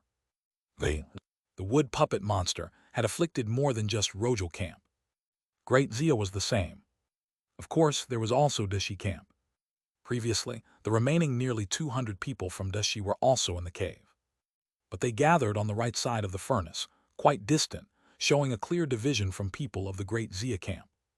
Xia Hong felt a stir in his heart and walked towards the people of Dashi Camp. People instinctively made way for him, and upon walking into the crowd, Xia Hong found Shi Qing lying in the center, tended by his children, Shi Ping and Shi Lu. "Leader." Seeing Shi Qing trying to get up, Xia Hong quickly stepped forward and said, shaking his head, "Your injuries haven't healed, don't move." Previously penetrated by white threads that pierced through his entire body, rendering him mostly a cripple, Shi Qing, seeing Xia Hong still treating him with respect, showed a touch of gratitude on his face. On behalf of the more than 100 people who died tragically in the camp, Shi Qing thanks the leader for the great kindness. Shi Qing could naturally hear the lively discussions inside the cave. Knowing the wood puppet monster had died, he felt immense gratitude towards Xia Hong, but being unable to move, he turned to his children, saying, "Pinger, Lawyer, kowtow to the leader on behalf of father. The great revenge for your mother, uncle, and our Dashi Camp's victims has finally been avenged." Speaking with deep emotion, perhaps recalling his wife, brother, and those who died in the camp, Shi Qing couldn't help but shed tears. Shi Ping and Shi Lu were also full of emotions, kneeling in front of Xia Hong, preparing to kowtow. Of course, Xia Hong immediately stopped them. Noticing the young pair still stubbornly trying to kneel and kowtow, Xia Hong chuckled, shook his head, and pressed them down next to Shi Qing, then looked at Shi Qing and spoke earnestly. "Uncle Shi, since you call me leader from now on, we are one family. You 187 people are equally a part of our great Xia Camp. It wouldn't be proper to be so formal." Hearing Xia Hong's words, Shi Qing was startled, looking at Xia Hong, face full of emotion and gratitude. When Xia Hong spoke, he deliberately raised his voice, allowing not only Shi Qing but also Shi Ping, Shi Lu, and over 100 people of Dashi Camp to hear it clearly. They all looked up at Xia Hong, faces aglow with excitement. Some couldn't help but let out sobs of joy. Chapter 71, Wooden Mannequin, Medicine Decoction Pot, Polishing Stone. Xia Hong understood what the people from Dashi were thinking. With their camp destroyed, these survivors came to the Great Xia Camp, providing them temporary safety. However, without a clear answer from him as their leader, the Dashi people lived without legitimacy, feeling like dependent guests always at risk of being expelled. Thus, their hearts were extremely lacking in a sense of security. Even knowing that the wood puppet monster was killed and their great revenge fulfilled, they didn't dare to celebrate and discuss freely like the people of the Great Xia Camp did. In the Ice Abyss world, a sense of security is an extremely precious and scarce commodity. Xia Hong's recent words undoubtedly gave them a great sense of security. "Rest assured, since I have decided to take you in, henceforth you are all members of Great Xia, and I will treat you all equally." Watching Xia Hong leave after speaking, Shi Qing's face was still filled with emotion. He took a deep breath, looked around at the surrounding crowd, and spoke solemnly. "I am now a cripple. We have more than 100 people, not a single one in the logging realm, frankly just a bunch of burdens. The leader is willing to accept us, such a great kindness and virtue. It would be difficult to repay even if we faced death 9 times over. From now on, Great Xia is our home. Xia Hong is our only leader. Even if the leader asks us to die, we should not even frown. Do you all understand?" Everyone looked up at Xia Hong, who had already walked afar, their faces solemn, and they nodded earnestly. Having given the people of Dashi Camp peace of mind, Xia Hong walked directly to the side of the iron refining furnace. Seeing the coal and iron already spilled out on the ground, his face immediately showed excitement. Camp Great Xia, Level 0. Lord Xia Hong. Population of territory, 341. Resources: wood 1240, coal 254, iron 402, silver 0, gold 0. Buildings opened: 1 iron refining furnace, Level 2. Buildings not opened: 8 wooden mannequin, green bamboo fence, marking stone, medicine decoction pot, yellow earth, polishing stone, small wooden table, rough iron chain. Currently, the camp's wood supply is completely overflowing. Unless Xia Hong wants to crazily produce solidified fire oil and small torches, there's no way the wood could be entirely used up under normal conditions. The coal and iron gifted by Luo Ming couldn't be refused by Xia Hong, because he realized that trying to gather the resources needed to open buildings on his own in a short period was absolutely impossible. Coal mines are easy to find, but currently in Great Xia, he is the only one in the earth-digging realm. By himself, he can mine at most 200 pounds a day, and then there's the even harder-to-find iron mines and subsequent mining, so accepting Luo Ming's gift is undoubtedly the fastest choice to unlock other buildings. Except for the small wooden table and rough iron chain buildings, the other 6 unopened buildings only require 3 types of resources: wood, coal, and iron, and the cost to open them isn't much. The real expense comes with upgrades. Wooden mannequin, wood 100, iron 20. Medicine decoction pot, coal 50, iron 40. Polishing stone, coal 60, iron 30. Marking stone, coal 150, iron 90. Green bamboo fence, per meter wood 20, iron 5, upgrades upon exchanging for 10,000 meters. Yellow earth, per square meter wood 200, coal 20, upgrades upon exchanging for 10,000 square meters. Xia Hong reviewed the building unlocking conditions, falling into contemplation. Although he didn't know the specific functions of these buildings, he could roughly guess from their names. The green bamboo fence should be defensive camp material, and yellow earth is probably used for planting crops. These two are useful but too expensive and not suitable for the camp's current situation, so they won't be considered. The wooden mannequin seems to be for martial arts training, the medicine decoction pot for healing and medicine, the polishing stone for forging purposes, and the marking stone, as the name implies, is probably for marking boundaries. Xia Hong wanted to build all 4 of these in one go, but due to limited resources, he decided to forego the marking stone for now. Wooden mannequin, medicine decoction pot, polishing stone. Xia Hong placed his hand on the coal and iron on the ground, and with a slight focus of thought, he first clicked on the wooden mannequin. A gleam of light flashed, and a single-legged wooden figure, 2 meters tall with a hollowed abdomen, immediately appeared beside the iron refining furnace. Though standing on a single leg, the wooden figure's face had complete features, and its expression even carried a hint of a smile. With sturdy, muscular arms naturally hanging down, its whole body was muscular and robust, with all joints connected by iron rivets, lifelike. If not for the skin tone and the single leg, no one would believe it's a fake wooden figure. Wooden mannequin, level 1. Training equipment, activated with coal stone, can significantly enhance training speed and increase martial arts insight. Special function 1. Can record varieties of cold beasts through essence blood, transforming into any cold beast and exhibiting the strength of an adult beast. Special function 2.